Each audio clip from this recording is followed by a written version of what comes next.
तो आज की क्लास में बहुत ही इंटरेस्टिंग सा कंसेप्ट है बॉन्ड रिफंडिंग का। प्रैक्टिकल लाइफ से बहुत बढ़िया तरीके से आप रिलेट कर पाओगे। तो फटाफट से चलते हैं हमारी स्टोरी पर, समझते हैं बॉन्ड रिफंडिंग के कंसेप्ट को और अप्लाई करते हैं हमारी प्रैक्टिकल लाइफ में। तो आज का कंसेप्ट बहुत ही सिंपल कंसेप्ट रहने वाला है एंड इसी सिंपल कंसेप्ट को स्टार्ट करते हैं एक पर्सनल लाइफ स्टोरी से। और पर्सनल लाइफ स्टोरी में देखते हैं कि बॉन्ड रिफंडिंग होता क्या है और इसकी रिक्वायरमेंट क्यों पड़ती है और कैसे डिसाइड किया जाता है कि क्या बॉन्ड को रिफंड करना भी चाहिए या फिर नहीं करना चाहिए। तो आज की स्टोरी में आपसे मिलने आए हैं शाहरुख खान जी। एसआरके आपसे मिलने आए हैं। एसआरके के घर का काम चल रहा है। ये एक बहुत ही बड़ा आलीशान घर बना रहे हैं। घर का नाम है मन्नत। अब मन्नत को बनाने में बहुत मोटा पैसा लग रहा है और ये मोटा पैसा ये बैंक से जाते हैं बोरो करने। तो एसआरके आपसे मिलने आए हैं। एसआरके ने बोला है कि घर का बहुत काम चल रहा है, बहुत ज्यादा खर्चा हो रहा है, थोड़े पैसों की रिक्वायरमेंट है। आपने एसआरके को बोला कि पैसों की रिक्वायरमेंट है तो बैंक के पास चले जाओ, आपकी गुडविल बहुत बढ़िया है, आपको तो सब लोग जानते हैं, तो बैंक आपकी इसमें सहायता कर देगा। तो यहां पर एसआरके आपकी बात मान के पहुंच जाते हैं बैंक के पास और बैंक को बोलते हैं कि हमारे घर का काम चल रहा है तो हमें होम लोन चाहिए एंड होम लोन यहां पर डिमांड करते 30 करोड़ का। क्या लगता है आपको कि एसआरके को 30 करोड़ का होम लोन मिलेगा या फिर नहीं मिलेगा? बिल्कुल मिल जाएगा एसआरके को 30 करोड़ का होम लोन, क्योंकि एसआरके बिलियनियर आदमी है, बॉलीवुड इंडस्ट्री के सबसे रिचेस्ट पर्सन है and one of the most smartest Bollywood actor है। अगर पूरे बॉलीवुड में अगर बात करें तो सबसे बढ़िया पैसा एसआरके ने कमाया है एंड केवल बॉलीवुड से नहीं, इन्होंने बहुत सारे बिजनेस में इन्वेस्टमेंट करे एंड इन सभी बिजनेस इन्वेस्टमेंट से इनकी नेटवर्थ बहुत ज्यादा है। यानी अभी बॉलीवुड के अंदर सबसे रिचेस्ट पर्सन हमारे एसआरके हैं और इनको अगर 30 करोड़ के लोन की रिक्वायरमेंट है तो बैंक इनको हंसी खुशी दे देगा। तो ये बैंक के पास जाकर बोलते हैं कि हमें पैसा चाहिए। कितना पैसा चाहिए? एसआरके मांगते 30 करोड़ का अमाउंट एंड जैसे ये बैंक से 30 करोड़ का अमाउंट मांगते, बैंक बोलता है 30 करोड़ का अमाउंट आपको मिल जाएगा, लेकिन कोई भी लोन प्रोसेस करने के लिए हमें चाहिए होती है प्रोसेसिंग फीस। तो यहां पर बैंक बोलता है कि 30 करोड़ का लोन आपको दे देंगे, लेकिन लोन देने के प्रोसेस के अंदर एक प्रोसेसिंग कॉस्ट इन्वॉल्व होती है और ये प्रोसेसिंग कॉस्ट आपको पे करनी पड़ेगी। तो यहां पर एसआरके पूछते हैं सर कौन सी प्रोसेसिंग कॉस्ट? तो बैंक यहां पर समझाता है कि आप यहां पर लोन की एप्लीकेशन फाइल करोगे, तुम्हारे बैंक के एम्प्लॉय इस एप्लीकेशन को पढ़ेंगे, रीड करेंगे, अंडरस्टैंड करेंगे, आपकी नेटवर्थ को इवेल्युएट करेंगे, देन मल्टीपल क्रेडिट चेक करे जाएंगे, आपकी क्रेडिबिलिटी देखी जाएगी, देन अप्रूवल का प्रोसेस होगा, देन डिसबर्समेंट का प्रोसेस होगा, देन पैसा आपके अकाउंट में ट्रांसफर किया जाएगा, एग्रीमेंट ड्राफ्ट होगा। तो बहुत सारी चीजें इन्वॉल्व होती है लोन देने के लिए। तो यहां पर बहुत सारी एडमिन के खर्चे इन्वॉल्व होते हैं एंड यही एडमिन के खर्चे को हम प्रोसेसिंग फीस बोलते हैं। तो आप भी कभी बैंक में लोन लेने जाओगे तो लोन के लिए आपको प्रोसेसिंग फीस देनी पड़ती है एंड क्योंकि यहां पर लोन मोटा है तो बैंक भी मोटी प्रोसेसिंग फीस चार्ज करता है। बैंक बोलता है कि 5% आपकी प्रोसेसिंग फीस लगेगी। आप इसको इश्यू कॉस्ट भी बोल सकते हो, यानी कि लोन इश्यू करने की कॉस्ट है 5%। तो 30 करोड़ का 5% कितना होता है? 30 करोड़ का 5% होता है 1.5 करोड़, यानी एसआरके को 1.5 करोड़ की प्रोसेसिंग फीस देनी पड़ेगी। एसआरके के लिए 1.5 करोड़ छोटा सा अमाउंट है, तो एसआरके यहां पर अग्री कर जाते हैं और बोलते हैं कि 5% की इश्यू कॉस्ट देने को रेडी है। अब ये जो आपने 5% की इश्यू कॉस्ट दिए, इसका बेनिफिट आपको कब मिलेगा? इसका बेनिफिट आपको पूरी लोन की ड्यूरेशन पर मिलेगा। तो यहां पर एसआरके कितने टाइम के लिए लोन लेना चाहते हैं? तो एसआरके बोलते हैं कि हमें तो 10 साल के लिए लोन चाहिए, तो 10 साल के लिए बताओ कि कितना इंटरेस्ट चार्ज करोगे। तो यहां पर 30 करोड़ का लोन तो मिल रहा है, लेकिन एसआरके ने पूछा कितनी इंटरेस्ट पे दोगे? तो बैंक बोलता है एसआरके को कि आप तो हमारे घर के अपने आदमी हो, आपको तो हम सस्ती रेट पर लोन दे देंगे एंड बैंक एसआरके को देता है 12% की रेट पर लोन। तो 12% की रेट पर लोन एसआरके को मिल जाता है। 10 ईयर का यहां पर रहता है मैच्योरिटी पीरियड एंड लोन का अमाउंट होता है 30 करोड़ का एंड इस 30 करोड़ में से 5% इश्यू कॉस्ट देनी पड़ती है, मतलब 1.5 करोड़ तो इश्यू कॉस्ट देनी पड़ती है। तो नेट एसआरके को कितना पैसा मिलता है? 30 करोड़ में से 5% माइनस कर दोगे, नेट एसआरके को 28.5 करोड़ मिलता है, जिससे वो मन्नत के काम को कंटिन्यू करता है। तो ये थी हमारी आज की कहानी, जहां पर एसआरके को लोन मिल चुका चुका है। अब यहां से हमारा आज की क्लास का कंसेप्ट होता है स्टार्ट। अब आपको भी पता है कि मार्केट के अंदर इंटरेस्ट रेट चेंज होते रहते हैं। हमारा आरबीआई कभी भी आके रेट कट कर सकता है या फिर रेट को इंक्रीज कर सकता है, एंड उसी के अकॉर्डिंग मार्केट में इंटरेस्ट रेट भी होते हैं चेंज। अब यहां पर हर साल इंटरेस्ट रेट चेंज होते हैं। 10 साल का पीरियड है तो 10 साल के अंदर multiple time interest rate change होते रहेंगे। तो यहां पर क्या होता है, जिस साल एसआर के 12% पर लोन लेता है उसी के अगले साल इंटरेस्ट रेट बढ़ जाती है। यानी आज इस साल के अंदर 12% की इंटरेस्ट थी और अगले साल इंटरेस्ट रेट हो जाती है 14% की। तो एसआर के बड़ा खुश होता है कि हमने सही टाइम पर लोन ले लिया, 2% कम इंटरेस्ट रेट पर हमें लोन मिला। तो इस तरीके से इंटरेस्ट रेट बढ़ती रहती है, एसआर के बहुत खुश होता रहता है। देन आता है हमारा ईयर 4 का एंड। तो जैसे ही आपका लोन 10 साल का है तो 10 साल के लोन में 4 साल तक तो इंटरेस्ट रेट बहुत हाई रहती है, एंड देन अचानक से आरबीआई की एंट्री होती है और आरबीआई इंटरेस्ट रेट में कट्स लेकर आ जाता है। तो जो इंटरेस्ट रेट पहले चल रही थी 12%, 14%, 15% की, इन सभी को कट करके आरबीआई बोल देता है कि मार्केट की इंटरेस्ट रेट अब कर दी गई है 10%। तो अब यहां पर मार्केट में क्या हो रहा है, इंटरेस्ट रेट फॉल कर गए हैं। कितने फॉल कर गए हैं, तो इंटरेस्ट रेट यहां पर अब आ चुके हैं 10% पर। यानी 10 साल का लोन था, 4 साल तो हंसी खुशी निकल गया जब इंटरेस्ट रेट ज्यादा थे, लेकिन अब आरबीआई की एंट्री होती है 4 साल बाद और इंटरेस्ट रेट को कट कर देता है आरबीआई 10%। जैसे ही एसआरके को पता चलता है कि मार्केट इंटरेस्ट रेट 10% कट हो गए और 10% पर पहुंच गए हैं, तो एसआरके अपना दिमाग लगाते हैं। एसआरके क्या सोचता है, एसआरके सोचते हैं कि हमने लोन ले रखा है 12% पर, मार्केट रेट चल रही है 10%, यानी हमने 2% महंगा लोन ले रखा है। तो चलो ऐसा करते हैं कि हम 10% की रेट पर लोन ले लेते हैं, क्योंकि मार्केट में अभी इंटरेस्ट रेट 10% चल रहा है। तो 10% की रेट पर लोन ले लेते हैं, एंड लोन से जो पैसा आएगा इसको यूज करके 12% वाला महंगा लोन चुका देंगे। तो बहुत ही दिमाग वाली बात करी है एसआरके ने कि यहां पर अगर मार्केट में 10% की रेट चल रही तो 12% पर लोन क्यों पे करें। हम ऐसा करेंगे, हम यहां पर न्यू लोन ले लेंगे 10% का, 10% की रेट पर सस्ता लोन ले लेंगे। लोन से जो पैसा आएगा इससे पुराने लोन का रीपेमेंट कर देंगे। लेकिन अब यहां पर ट्विस्ट आता है कहानी में, क्योंकि अभी तक तो एसआरके बहुत ही अच्छा सोच रहे थे। एसआरके सोच रहे थे कि हमने 12% पर ले रखा है, मार्केट में लोन का रेट चल रहा है 10%, तो हमें 2% का बेनिफिट हो जाएगा अगर पुराना लोन चुका देंगे और नया लोन 10% पर ले लेंगे। लेकिन अब यहां पर एसआरके ने बेनिफिट तो सोच लिया, लेकिन कॉस्ट को नहीं सोचा। तो कॉस्ट को सोचने का काम हमें यहां पर करना है। तो अब यहां पर होने क्या वाला है, सबसे पहले हम चेक करते हैं कि एसआरके को बेनिफिट कितना होगा। तो यहां पर मैं एक और पेज ऐड कर देता हूं, एंड अब हम लोग सोचते हैं कि कैसे एसआरके सोच रहा होगा। तो एसआरके कैसे सोच रहे हैं, एसआरके ने देखा है कि हमारा ओल्ड लोन कितने का है, हमारा ओल्ड लोन है 12% की रेट पर, और हमारा न्यू लोन कितने पे मिल जाएगा, न्यू लोन मिल जाएगा मार्केट की रेट 10% पर। तो बेनिफिट कितना हो रहा है एसआरके को, एसआरके को यहां पर बेनिफिट हो रहा है 2% का। अब लेकिन ये जो 2% का बेनिफिट है ये तो एनुअल बेनिफिट है, क्योंकि ये इंटरेस्ट रेट पर एनम है, ये इंटरेस्ट रेट पर एनम है, तो ये 2% पर एनम का बेनिफिट है। तो कब तक मिलेगा ये 2% पर एनम का बेनिफिट, जितनी हमारी लोन की ड्यूरेशन बची हुई है। तो लोन की ड्यूरेशन 10 ईयर थी, 4 साल निकल चुके, तो कितना पीरियड का लोन बचा है, 6 ईयर का लोन बचा है। तो यहां पर पीरियड कितना रिमेनिंग है, रिमेनिंग पीरियड कितना है हमारे पास,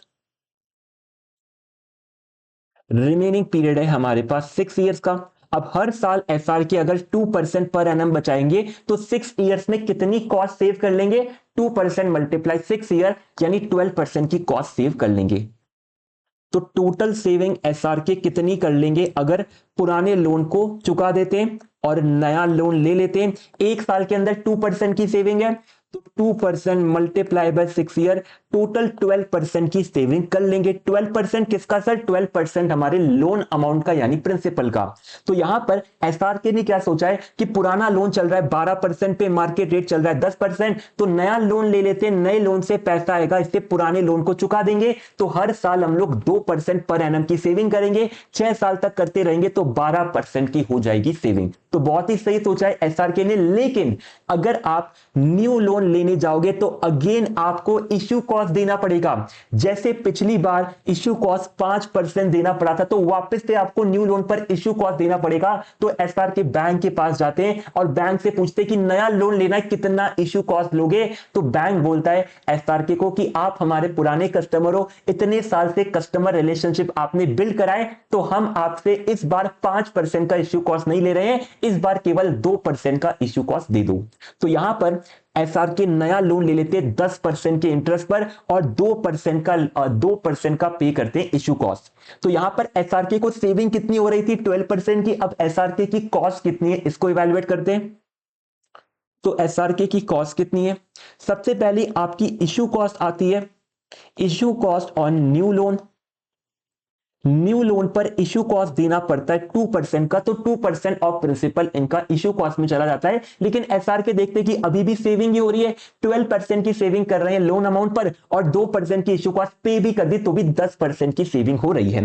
लेकिन कहानी में एक ट्विस्ट और आता है, यहां पर एसआरके को नया लोन तो मिल जाता है 10% पर 2% का इश्यू कॉस्ट पे करने के बाद, लेकिन जैसे ही एसआरके पुराने लोन का रीपेमेंट करने जाते हैं, बैंक बोलता है रुको जरा सब्र करो, आप यहां पर अपने लोन का अर्ली रीपेमेंट करने आए हो। हमने लोन कॉन्ट्रैक्ट में लिखा था कि 10 साल के लिए आपको लोन लेना है और अब आप बोल रहे हो कि 4 साल में लोन को चुकाने आ रहे हो, लेकिन आप तो यहां पर आप एक तरीके से अपने लोन एग्रीमेंट को ब्रीच कर रहे हो, लोन एग्रीमेंट को तोड़ रहे हो। तो यहां पर बैंक बोलता है कि कभी भी लोन का अगर आपको अर्ली रीपेमेंट करना है तो अर्ली रीपेमेंट पर लगती है पेनल्टी।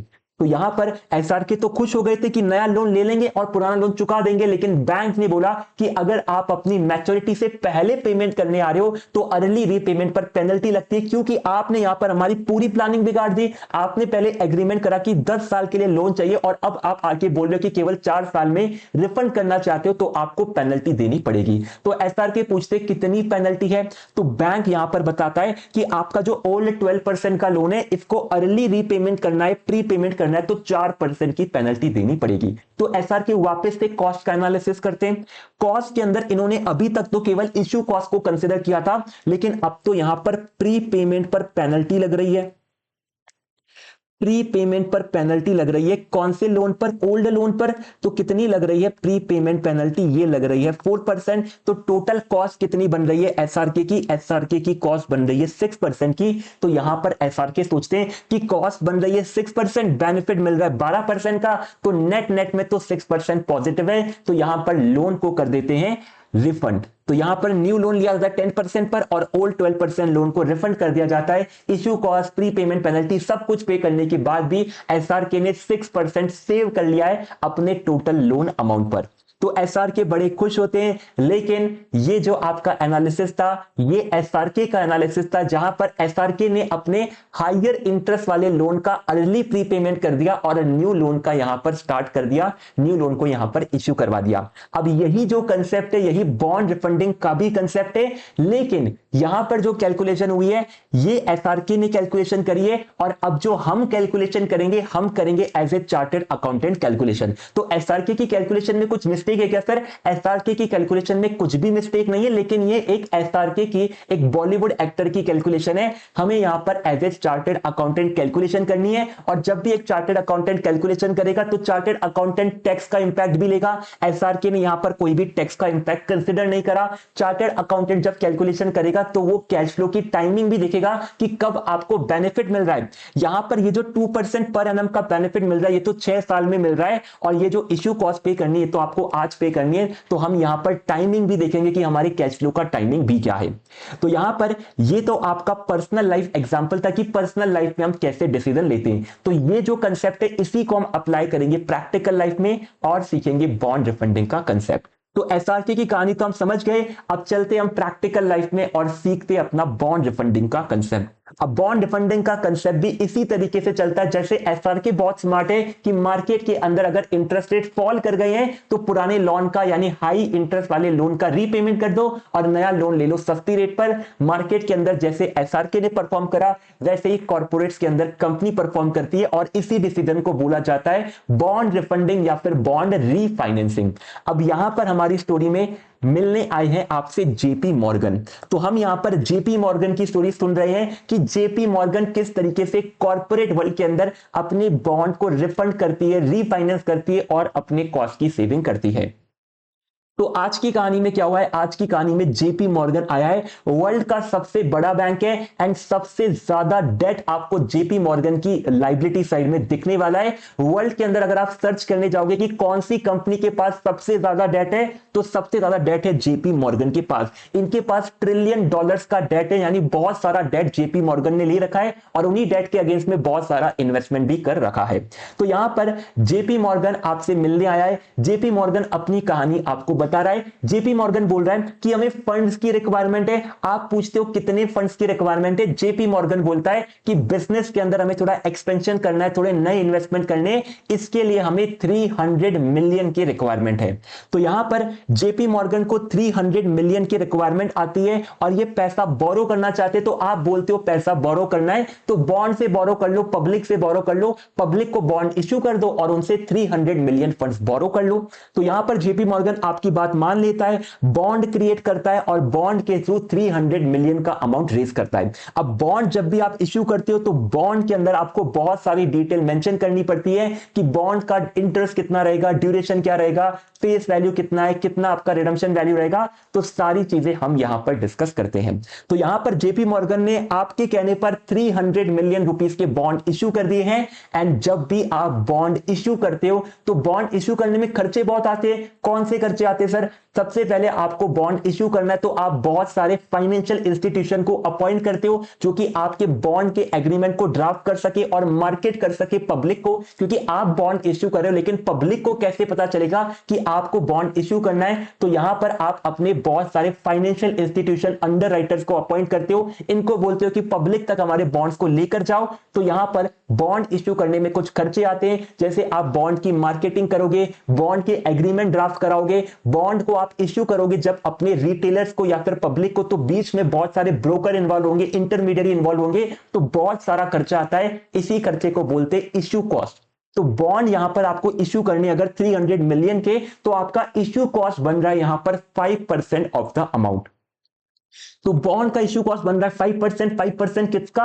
5% हमारे टोटल अमाउंट का। तो 300 मिलियन का 5% करोगे, ये आता है 15 मिलियन। तो 300 मिलियन रुपए जो आपको चाहिए, 300 मिलियन जो आपको चाहिए, इसमें से 5% तो आपको इश्यू कॉस्ट देना पड़ेगा, मतलब 15 मिलियन तो आपका इश्यू कॉस्ट में चला जाएगा। नेट अमाउंट मिलेगा 285 मिलियन का। तो 5% की तो यहां पर इश्यू कॉस्ट आ गई। एंड देन आपने चेक करा कि बॉन्ड अगर इश्यू करने, तो बॉन्ड तो मार्केट रेट पर इश्यू करने पड़ेंगे, मार्केट में जो इंटरेस्ट चल रहा होगा इतना इंटरेस्ट देना पड़ेगा। तो यहां पर मार्केट में इंटरेस्ट चल रहा है 12% का, 12% के इंटरेस्ट पर आपने इश्यू कर दिए हैं बॉन्ड।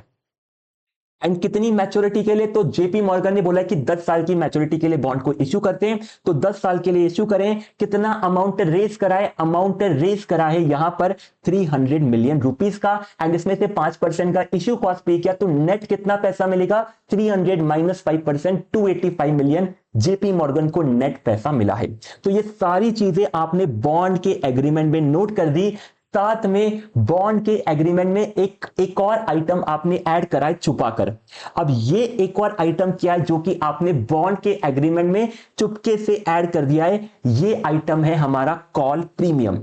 सर ये कॉल प्रीमियम क्या होता है? तो कॉल प्रीमियम हमारा जेपी मॉर्गन का राइट है कि जेपी मॉर्गन को जब भी मन होगा अपने बॉन्ड को कॉल कर लेगा, यानी बॉन्ड होल्डर को फोन लगाएगा, बोलेगा कि तुम अपना बॉन्ड लेकर आओ और ये लो अपना पैसा। यानी कि कॉल प्रीमियम जेपी मॉर्गन को राइट दे देता है कि यहां पर मैच्योरिटी भले ही 10 इयर्स की, लेकिन अगर जेपी मॉर्गन का इन 10 साल के अंदर कभी भी मन होगा तो ये अपने बॉन्ड होल्डर को कॉल लगा सकता है और बॉन्ड मंगवा सकता है और बॉन्ड इनसे वापस से परचेस करके इनको पैसा रिफंड कर सकता है। लेकिन यहां पर अगर आपको अपने एग्रीमेंट की टर्म्स को ब्रेक करना है, क्योंकि 10 साल का आप एग्रीमेंट कर रहे हो और आप 10 साल से पहले बॉन्ड को रिफंड करना चाहते हो, प्री पेमेंट करना चाहते हो, तो आपको यहां पर प्री पेमेंट पर पेनल्टी देनी पड़ती है। इसी प्री पेमेंट पेनल्टी को कॉल प्रीमियम बोलते हैं। यानी कि बॉन्ड होल्डर को अगर आपको अर्ली रीपेमेंट करना है तो आपको 4% एक्स्ट्रा अमाउंट देना पड़ेगा। 4% किसका? 4% आपकी फेस वैल्यू का। अगर 300 मिलियन का अमाउंट रेज कर रहे तो इसका 4% मतलब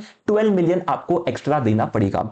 तो कॉल प्रीमियम का फीचर आपने बॉन्ड में ऐड करवा दिया है। तो कॉल प्रीमियम क्या चीज है सर? कॉल प्रीमियम आपका एडिशनल अमाउंट है जो आपको पे करना पड़ेगा अपने बॉन्ड होल्डर को अगर आप अर्ली प्रीपेमेंट करते हो अपने बॉन्ड्स का।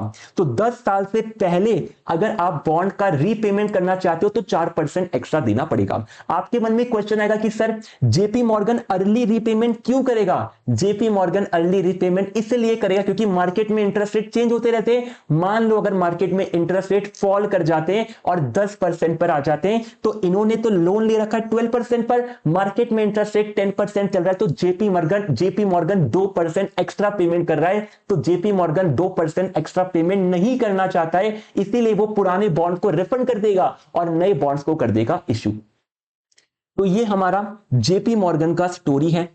जेपी मॉर्गन बहुत ही पुराना खिलाड़ी है, बहुत सालों से बॉन्ड इश्यू करते आया है, तो इसने पहले से ही कॉल प्रीमियम का फीचर बॉन्ड के अंदर नोट करवा दिया कि कभी भी अर्ली रीपेमेंट करना पड़ा तो एग्जिस्टिंग इन्वेस्टर से इनके बॉन्ड मंगा के अर्ली रीपेमेंट कर देंगे। और अगर कोई बॉन्ड होल्डर ज्यादा बोलेगा कि आपने कैसे अर्ली रीपेमेंट कर दिया तो उनके ऊपर हम लोग ये 4% का कॉल प्रीमियम दे देंगे कि ये लो तुम्हारा 4% एक्स्ट्रा पैसा, और ज्यादा बातें मत करो, तुम्हारा बॉन्ड हमने परचेस कर लिया है, तुम्हारा बॉन्ड खत्म होता है और अब हम यहां पर अपने नए बॉन्ड इश्यू करेंगे।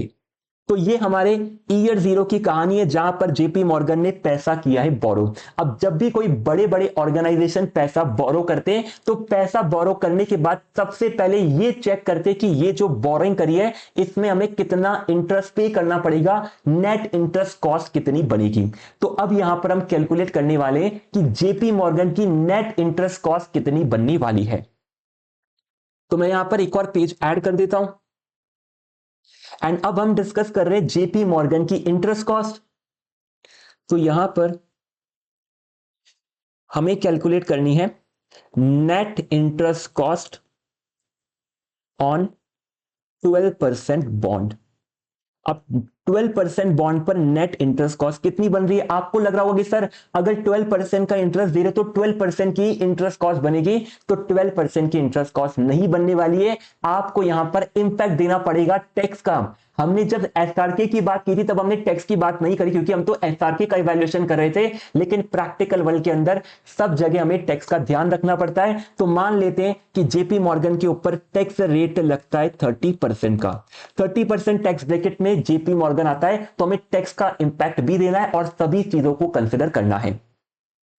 तो यहां पर सबसे पहले इंटरेस्ट का अमाउंट चेक करते हैं कितना बनेगा इंटरेस्ट का अमाउंट एट 12%। 12% दोगे प्रिंसिपल पर, प्रिंसिपल है 300 मिलियन का, तो 300 मिलियन का 12% करने पर हमें मिलता है 36 मिलियन। तो 36 मिलियन का हमारा इंटरेस्ट कॉस्ट है। अब इस 36 मिलियन के इंटरेस्ट कॉस्ट पे टैक्स बेनिफिट मिलेगा, तो टैक्स बेनिफिट को माइनस करो। तो यहां पर हम माइनस करेंगे टैक्स बेनिफिट इंटरेस्ट के ऊपर। तो इंटरेस्ट हमने पे करा है 36 मिलियन का, इस पर टैक्स बेनिफिट कितना मिलेगा? जितना टैक्स रेट चल रहा है तो 30% का टैक्स रेट चल रहा है तो 30% का टैक्स बेनिफिट मिलेगा। अब सर ये टैक्स बेनिफिट मिलता क्यों है? सिंपल सा रीजन है, इंटरेस्ट हमारा एक्सपेंस होता है, तो अगर आपका कोई एक्सपेंस है तो एक्सपेंस को अगर आप इनकम में से माइनस करोगे तो आपकी इनकम कम हो जाएगी, इनकम कम हो जाएगी तो आपको इनकम पे टैक्स कम देना पड़ेगा। तो ये जो आपको टैक्स कम देना पड़ रहा है यही आपका टैक्स बेनिफिट होता है। तो टैक्स बेनिफिट मिलने वाला है 30% की इंटरेस्ट रेट पर। तो 36 का 30% करेंगे तो ये आना चाहिए 10.8। तो 10.8 मिलियन का तो आपने टैक्स बेनिफिट बचा लिया, प्लस यहां पर आपको एक बेनिफिट और मिलने वाला है। यहां पर क्विकली फोकस करो कि आपने जब अपना लोन इश्यू करा या फिर बॉन्ड इश्यू करा तो बॉन्ड इश्यू करते टाइम आपने केवल इंटरेस्ट का पेमेंट नहीं करा है, आपने एक और खर्चा करा है। तो यहां पर एक और खर्चा कौन सा करा है ये क्विकली चैट सेक्शन में मेंशन करो कि हमने यहां पर जब बॉन्ड इश्यू करे तो हमने एक खर्चा और करा। इंटरेस्ट का खर्चा तो सबको दिख रहा है, इंटरेस्ट के खर्चे के साथ हमने एक खर्चा और करा है। कौन सा खर्चा करा है? तो बहुत सारे स्टूडेंट ने करेक्ट बता दिया है कि हमने सिर्फ 5% का खर्चा करा है। 5% हमारा इश्यू कॉस्ट है। तो यहां पर जब बॉन्ड हम इश्यू कर रहे थे तब हमारा बहुत सारा खर्चा हुआ था मार्केटिंग के अंदर, एग्रीमेंट ड्राफ्ट करने के अंदर, अंडर राइटर्स को, फाइनेंशियल इंस्टीट्यूशन को अपॉइंट करने के अंदर, तो ये बना था 5%। तो इसका बेनिफिट भी तो मिलेगा, लेकिन ये जो इश्यू कॉस्ट आपने पे करा है 5% का, इसका बेनिफिट कब मिलेगा? इसका बेनिफिट तो आपको लोन के ड्यूरेशन में मिलेगा, यानी जब तक आपका लोन चलेगा तब तक आपको इसका बेनिफिट मिलेगा। ये जो 5% आपने पे करा, ये 300 मिलियन बॉन्ड्स के लिए पे करा है जिनकी मैच्योरिटी 10 ईयर से, यानी ये जो 5% पे करा है इसका बेनिफिट 10 साल तक आपको मिलता रहेगा। तो आप इसका टैक्स बेनिफिट भी 10 साल तक लेते रहोगे। तो यहां पर ये जो इश्यू कॉस्ट है इसको डायरेक्टली पीएनएल में डेबिट नहीं कर सकते, हम इसको 10 साल के अंदर डेबिट करते रहेंगे, जैसे हम डेप्रिसिएशन को डेबिट करते हैं। जब भी आप कोई फिक्स एसेट परचेस करते हो तो आप उसको उसकी यूजफुल लाइफ तक अमोर्टाइज करते हो, वैसे ये जो इश्यू कॉस्ट है इसको भी हम लोग यूजफुल लाइफ तक करते रहेंगे अमोर्टाइज। तो 300 मिलियन का 5% 15 मिलियन की हमारी आती है इश्यू कॉस्ट। यहां पर नोट कर दें, इश्यू कॉस्ट कितनी है हमारी? इश्यू कॉस्ट है हमारी 300 मिलियन का 5% यानी 15 मिलियन, और इसका बेनिफिट कितने साल मिलेगा? 10 साल तक मिलेगा, यानी एक साल में कितना मिलेगा? तो 15 मिलियन डिवाइड बाय 10 यानी 1.5 मिलियन का बेनिफिट मिलेगा हर साल। अब ये 1.5 मिलियन आप पीएनएल में डेबिट करोगे तो आपकी इनकम में से माइनस होगा, इनकम कम आएगी तो टैक्स कम लगेगा, तो टैक्स बेनिफिट इस पर मिलने वाला है। तो मल्टीप्लाई कर दो टैक्स की रेट से, टैक्स का रेट है 30%, तो कितना टैक्स बेनिफिट मिल रहा है? 300 इंटू 5%, 15 मिलियन का खर्चा है, 10 साल में बेनिफिट लेना है तो एक साल में 1.5 मिलियन का बेनिफिट, मल्टीप्लाई 30%, 0.45 मिलियन का मिलेगा टैक्स बेनिफिट। अब नेट कर लेंगे तो हमें मिल जाएगा नेट इंटरेस्ट कॉस्ट कितना आता है वैल्यू, तो 36 माइनस 10.8 माइनस का 0.45 ये आता है 24.75। तो जेपी मॉर्गन ने भले ही 12% की रेट पर इंटरेस्ट लिया लेकिन इनकी नेट इंटरेस्ट कॉस्ट कितनी आ रही है? 24.75 मिलियन की, एंड ये 24.75 मिलियन की इंटरेस्ट कॉस्ट इनकी हर साल चलने वाली है। यही चीज हमने यहां पर इवैल्यूएट करके बताई है। तो जेपी मॉर्गन कैसे बॉन्ड के इंटरेस्ट को एनालाइज कर रहा है? जेपी मॉर्गन ने यहां पर एक टाइमलाइन क्रिएट करी है ईयर 1 से लेके 10 तक, क्योंकि बॉन्ड की मैच्योरिटी 10 साल है। अब हर साल का इंटरेस्ट कितना होगा? हर साल का इंटरेस्ट होगा 12% के अकॉर्डिंग 36 मिलियन का, एंड देन इंटरेस्ट के ऊपर टैक्स बेनिफिट मिलेगा, कितना मिलेगा? 30% का, तो हर साल 10.8 मिलियन का हमें मिलने वाला है टैक्स बेनिफिट। कब तक मिलेगा? 10 साल तक मिलता रहेगा, जब आपकी कॉस्ट इंकर होगी, प्लस जो हमारी इश्यू कॉस्ट है, इस इश्यू कॉस्ट पर भी टैक्स बेनिफिट मिलेगा ओवर द लाइफ, क्योंकि इश्यू कॉस्ट जो आपने इंकर करी है लोन के लिए इंकर करी है, लोन की जो लाइफ होगी, इसी लोन की लाइफ में हम लोग इश्यू कॉस्ट को अमोर्टाइज करते रहेंगे पीएनएल में और इसका टैक्स बेनिफिट लेते रहेंगे। तो एक साल की इश्यू कॉस्ट कितनी आती है? 15 million divide by 10 year 1.5 million, multiply करो 30% की टैक्स रेट से, तो 15 डिवाइड बाय 10 1.5 इंटू 30%, हर साल 0.45 मिलियन का मिलेगा टैक्स बेनिफिट। तो यहां पर नेट इंटरेस्ट कॉस्ट कितनी है? 24.75 मिलियन 10 साल की नेट इंटरेस्ट कॉस्ट रहने वाली है। अब यहां पर हमारा जो इश्यू कॉस्ट है इसका अनअमोर्टाइज वैल्यू कितना रहेगा? तो ईयर 0 पर तो इश्यू कॉस्ट आपने पे करा है, ईयर 0 पर इश्यू कॉस्ट होगा हमारा 15 मिलियन का, लेकिन 15 मिलियन में से 1.5 मिलियन हर साल हम लोग डेबिट करेंगे पीएनएल में, तो 15 माइनस 1.5 करोगे तो ईयर 1 पर वैल्यू आएगा 13.5 का। तो ईयर 1 पर 13.5 अनअमोर्टाइज बैलेंस है। कैसे आया? टोटल इश्यू कॉस्ट थी 15, माइनस किया हमने 1.5 जो हमने डेबिट करा पीएनएल में, तो ये आता है 13.5। अगले साल वापस से हमने 1.5 मिलियन डेबिट करा जिसका 0.45 हमें टैक्स बेनिफिट मिला, तो 13.5 माइनस 1.5 तो ये आती है 12 मिलियन। ऐसे करते करते हर साल हम लोग 1.5 मिलियन अमोर्टाइज करते रहेंगे, तो यहां पर अनअमोर्टाइज बैलेंस रिड्यूस होता जाएगा और लास्ट ईयर में आके ये हो जाएगा 0। तो ये हमारा अनअमोर्टाइज इश्यू कॉस्ट का सीन है। अब यहां पर ये सारा कैलकुलेशन कर लिया है जेपी मॉर्गन ने। अब जेपी मॉर्गन क्योंकि एक इन्वेस्टमेंट बैंक है तो मार्केट के इंटरेस्ट रेट को बहुत अच्छे से मॉनिटर करता है। जेपी मॉर्गन चेक करता है कि हर साल कितनी चल रही है इंटरेस्ट रेट। तो यहां पर मार्केट इंटरेस्ट रेट क्या चल रही है? ईयर 1 के अंदर लोन लिया तो ईयर 1 में इंटरेस्ट रेट चल रही थी 12% की। अगले साल ईयर 2 में क्या हुआ? इंटरेस्ट रेट बढ़ गई और बढ़कर पहुंच गई 13%। जेपी मॉर्गन बड़ा खुश हो रहा है। क्यों खुश हो रहा है? क्योंकि जेपी मॉर्गन ने 12% की रेट पर बॉन्ड इश्यू करे हैं, 12% की रेट पर इंटरेस्ट पे कर रहा है और मार्केट में इंटरेस्ट रेट चल रही है 13%। जेपी मॉर्गन बड़ा खुश है। अगले साल वापस से इंटरेस्ट रेट बढ़कर 14% हो गई, जेपी मॉर्गन वापस से बड़ा खुश है और ईयर 4 में आपकी इंटरेस्ट रेट वापस से 12% पर आ गई। अभी भी जेपी मॉर्गन खुश है क्योंकि 12% पर इंटरेस्ट पे कर रहा है, मार्केट रेट भी 12% चल रही है। लेकिन कहानी में चेंज आता है ईयर 5 से। ईयर 5 के स्टार्टिंग के अंदर, मतलब ईयर 4 का जो एंड है, ईयर 4 के एंड पर इंटरेस्ट रेट फॉल हो जाती है, क्योंकि आरबीआई एंट्री करता है पिक्चर में और आरबीआई इंटरेस्ट रेट कट कर देता है और इंटरेस्ट रेट 12% से गिरकर आ जाती है 10% पर। तो अब यहां पर ईयर 4 के एंड पे ईयर 5 ऑनवर्ड्स कहानी में चेंज आने वाला है, क्योंकि इंटरेस्ट रेट 10% आ गई है। तो जेपी मॉर्गन सोच रहा है कि हम तो 12% पर इंटरेस्ट पे कर रहे हैं, मार्केट में इंटरेस्ट रेट 10% चल रही है, तो क्यों ना हमने जो बॉन्ड के अंदर कॉल का फीचर ऐड करवाया था, इसको करते हैं एक्सरसाइज। जो महंगे वाले बॉन्ड है, इन महंगे वाले बॉन्ड को बुलवा लेते हैं, महंगे वाले बॉन्ड का अर्ली रीपेमेंट कर देते हैं और सस्ती रेट पर नए बॉन्ड इश्यू कर देते हैं, ताकि ये जो हमें 12% का इंटरेस्ट पे करना है फ्यूचर के ईयर्स में, ये हमें नहीं पे करना पड़े, हमें कम इंटरेस्ट पे करना पड़े। तो यहां से कहानी में आता है ट्विस्ट, और अब यहां पर जेपी मॉर्गन सोच रहा है अपने ओल्ड बॉन्ड को रिफंड करने का और न्यू बॉन्ड को इश्यू करने का।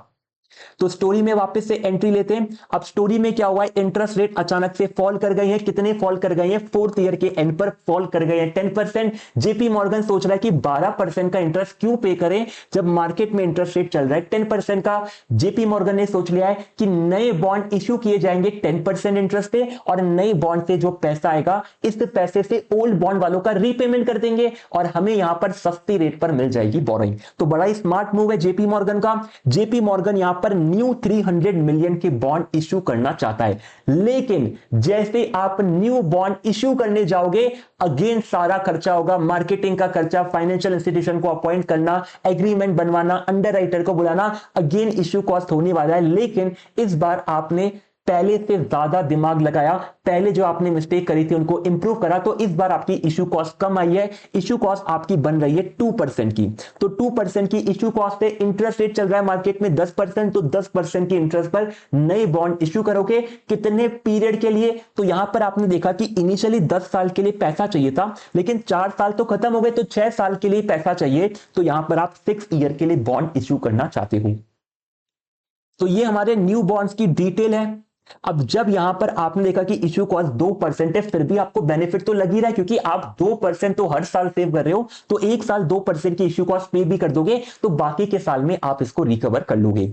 तो यहां पर जेपी मॉर्गन ने देखा है कि ये हमारे न्यू बॉन्ड की कॉस्ट है। तो हमेशा जब भी जेपी मॉर्गन या बड़े बड़े इंस्टीट्यूशन अपने नए लोन इश्यू करते हैं या फिर कोई भी लोन इश्यू करते हैं, सबसे पहले चेक करते हैं कि हमारी इफेक्टिव इंटरेस्ट कॉस्ट कितनी बनेगी। तो यहां पर जेपी मॉर्गन ने 300 मिलियन के नए बॉन्ड रेज कर लिए हैं। रेज करके इश्यू कॉस्ट पे कर दिया 2% का, 10% का इंटरेस्ट रहेगा, 6 ईयर का टेन्योर रहेगा, पैसा आ चुका है। और अब जेपी मॉर्गन कैलकुलेट कर रहा है कि कितना इनका इंटरेस्ट कॉस्ट बनेगा। तो जैसे हमने ओल्ड बॉन्ड का इंटरेस्ट कॉस्ट निकाला, वैसे ही इनका निकालेंगे। तो अब हम लोग कैलकुलेट करेंगे net interest cost on 10% bond. तो 10% इंटरेस्ट वाले बॉन्ड पर कितना इंटरेस्ट कॉस्ट बनता है। तो यहां पर इंटरेस्ट का अमाउंट कितना है, इंटरेस्ट का अमाउंट पे करना है 10% का। 10% किसका, प्रिंसिपल का, 300 मिलियन का।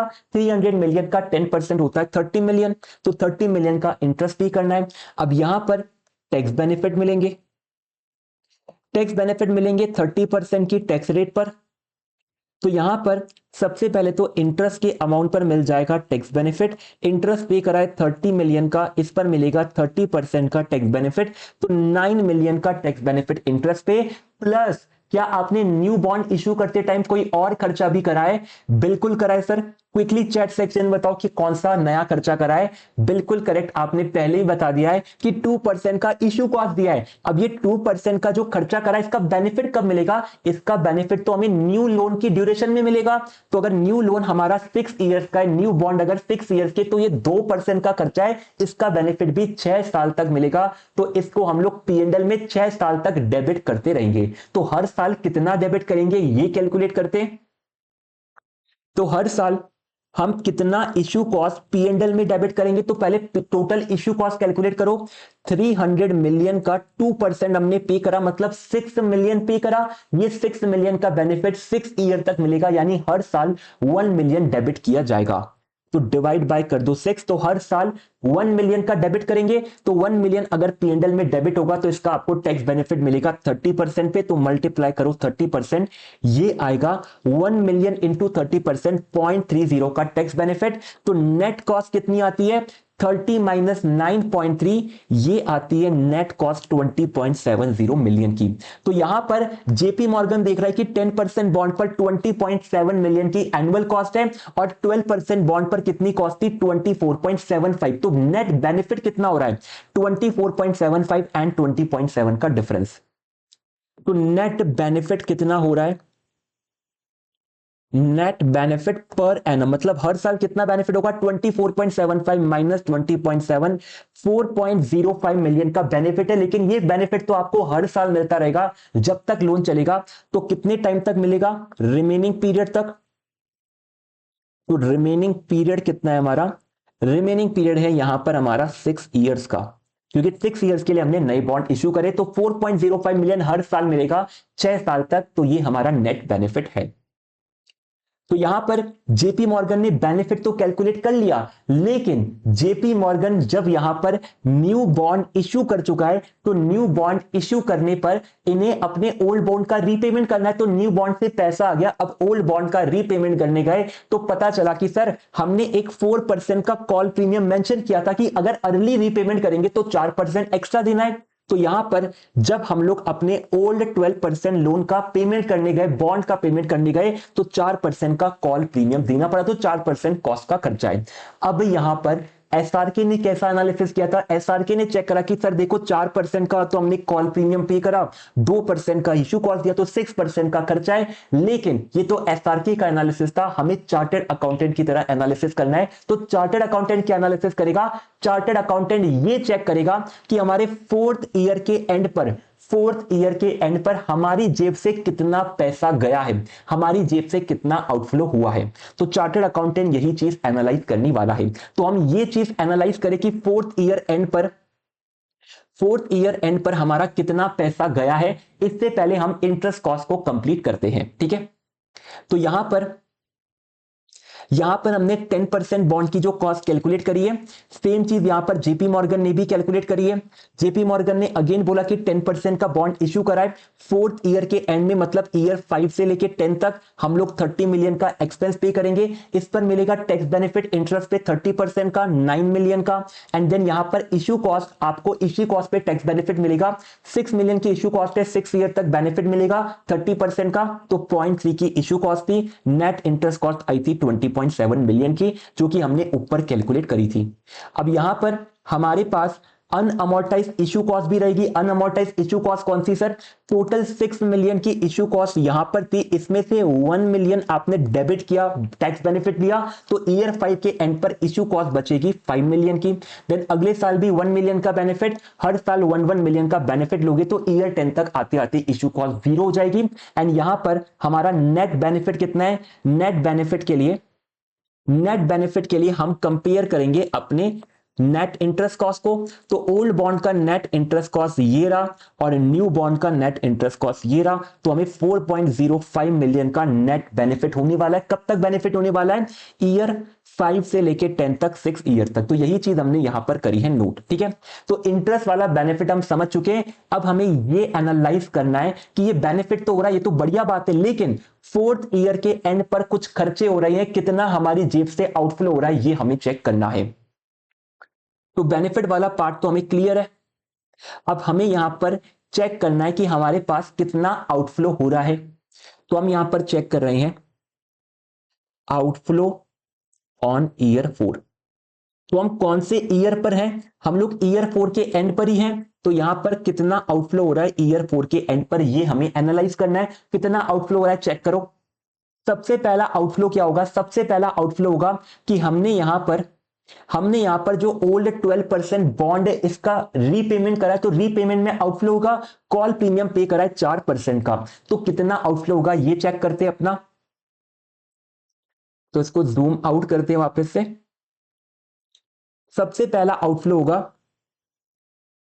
Outflow on old bond. Old bond पर कितना आउटफ्लो होगा, तो ओल्ड बॉन्ड के अंदर हमें फेस वैल्यू तो रिफंड करना ही है। फेस वैल्यू कितना था? फेस वैल्यू था 300 मिलियन जो हमने रेस किया, प्लस हमें देना पड़ेगा कॉल प्रीमियम। कॉल प्रीमियम कितना देना है? तो कॉल प्रीमियम देना है 4% का। थोड़ा सा इसको हम लोग साइड में लिखते हैं। फेस वैल्यू तो हमें रिटर्न करना ही है, प्लस हमें रिफंड करना है कॉल प्रीमियम 4% का। 4% किसका? फेस वैल्यू का। तो 300 का 4% ये होता है 12 मिलियन। तो टोटल कितना रिफंड करना है? 312 मिलियन। सो 312 मिलियन रिफंड करना है। तो यहां पर हम नोट करते हैं 312 मिलियन का आउटफ्लो। अब ये तो ओल्ड बॉन्ड का आउटफ्लो, लेकिन न्यू बॉन्ड से इनफ्लो भी आएगा। अब इनफ्लो फ्रॉम ओल्ड बॉन्ड कितना आएगा? Sorry, inflow from new bond कितना आएगा? तो ओल्ड बॉन्ड का रिफंड करने के लिए 312 मिलियन हमारा आउटफ्लो होगा, लेकिन न्यू बॉन्ड से पैसा आएगा। न्यू बॉन्ड से हमें पहले फेस वैल्यू मिलेगा। न्यू बॉन्ड का फेस वैल्यू है 300 मिलियन का, लेकिन न्यू बॉन्ड के अंदर हमारा 2% का इश्यू कॉस्ट भी तो लग रहा है। तो 2% तो हमारे चले गए। 300 मिलियन आए, लेकिन 2% का तो खर्चा हो गया। तो ये 2% के खर्चे को माइनस कर दो। तो माइनस कर देंगे इश्यू कॉस्ट को। इश्यू कॉस्ट है हमारी 2% की, तो 300 मिलियन का 2% 6 मिलियन तो हमारा इश्यू कॉस्ट लग गया। तो 294 मिलियन नेट यहां पर रिसीव हुआ है। तो यहां पर हमारा आउटफ्लो कितना बन रहा है? आउटफ्लो बन रहा है ओल्ड बॉन्ड में 312 मिलियन पे करे, लेकिन न्यू बॉन्ड से 294 मिलियन मिले। तो नेट आउटफ्लो बन रहा है 18 मिलियन का। बट यहां पर आपको चार्टर्ड अकाउंटेंट का दिमाग लगाना है। तो चार्टर्ड अकाउंटेंट केवल इनफ्लो आउटफ्लो नहीं चेक करेगा, टैक्स के इंपैक्ट भी चेक करेगा। तो टैक्स के इंपैक्ट चेक करते हैं। अब टैक्स में क्या क्या इंपैक्ट आने वाले हैं? तो जब भी आप कोई खर्चा करते हो आपको टैक्स बेनिफिट मिलता है। यहां पर आपने अगर अपने ओल्ड बॉन्ड होल्डर को 12 मिलियन एक्स्ट्रा पे करे, आपने उनको 4% का एक्स्ट्रा कॉल प्रीमियम पे करा 12 मिलियन का, तो ये भी तो आपका खर्चा है, इसका भी आपको टैक्स बेनिफिट मिलेगा। क्या फिर इसका टैक्स बेनिफिट एक साथ मिल जाएगा? बिल्कुल एक साथ मिल जाएगा, क्योंकि यहां पर आप ओल्ड बॉन्ड के लिए 12 मिलियन पे कर रहे हो। अगर ओल्ड बॉन्ड ही आपकी बैलेंस शीट में नहीं है, तो ये 12 मिलियन का खर्चा भी बैलेंस शीट में नहीं बैठना चाहिए, मतलब सारा खर्चा पीएनएल में जाना चाहिए। तो यहां पर ये 12 मिलियन का टैक्स बेनिफिट मिलेगा। तो टैक्स बेनिफिट मिलेगा 30% की रेट पर। सबसे पहले मिलेगा कॉल प्रीमियम पर। तो कॉल प्रीमियम पे कराए 12 मिलियन का, इस पर मिलेगा 30% का टैक्स बेनिफिट। तो 3.6 का यहां पर आता है टैक्स बेनिफिट। और यहां पर किस पर टैक्स बेनिफिट मिलेगा?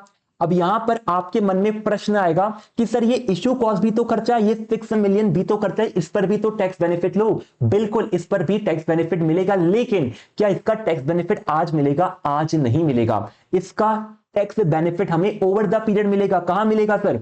तो यहां पर ये जो आपको मिल रहा है, ये 6 मिलियन का ही तो टैक्स बेनिफिट है। ये जो 6 मिलियन का आपका खर्चा था, 6 मिलियन का हमारा खर्चा था, इसको हमने 6 साल में अमोर्टाइज किया, और यहां पर हमें हर साल 0.3 मिलियन का टैक्स बेनिफिट मिल रहा है।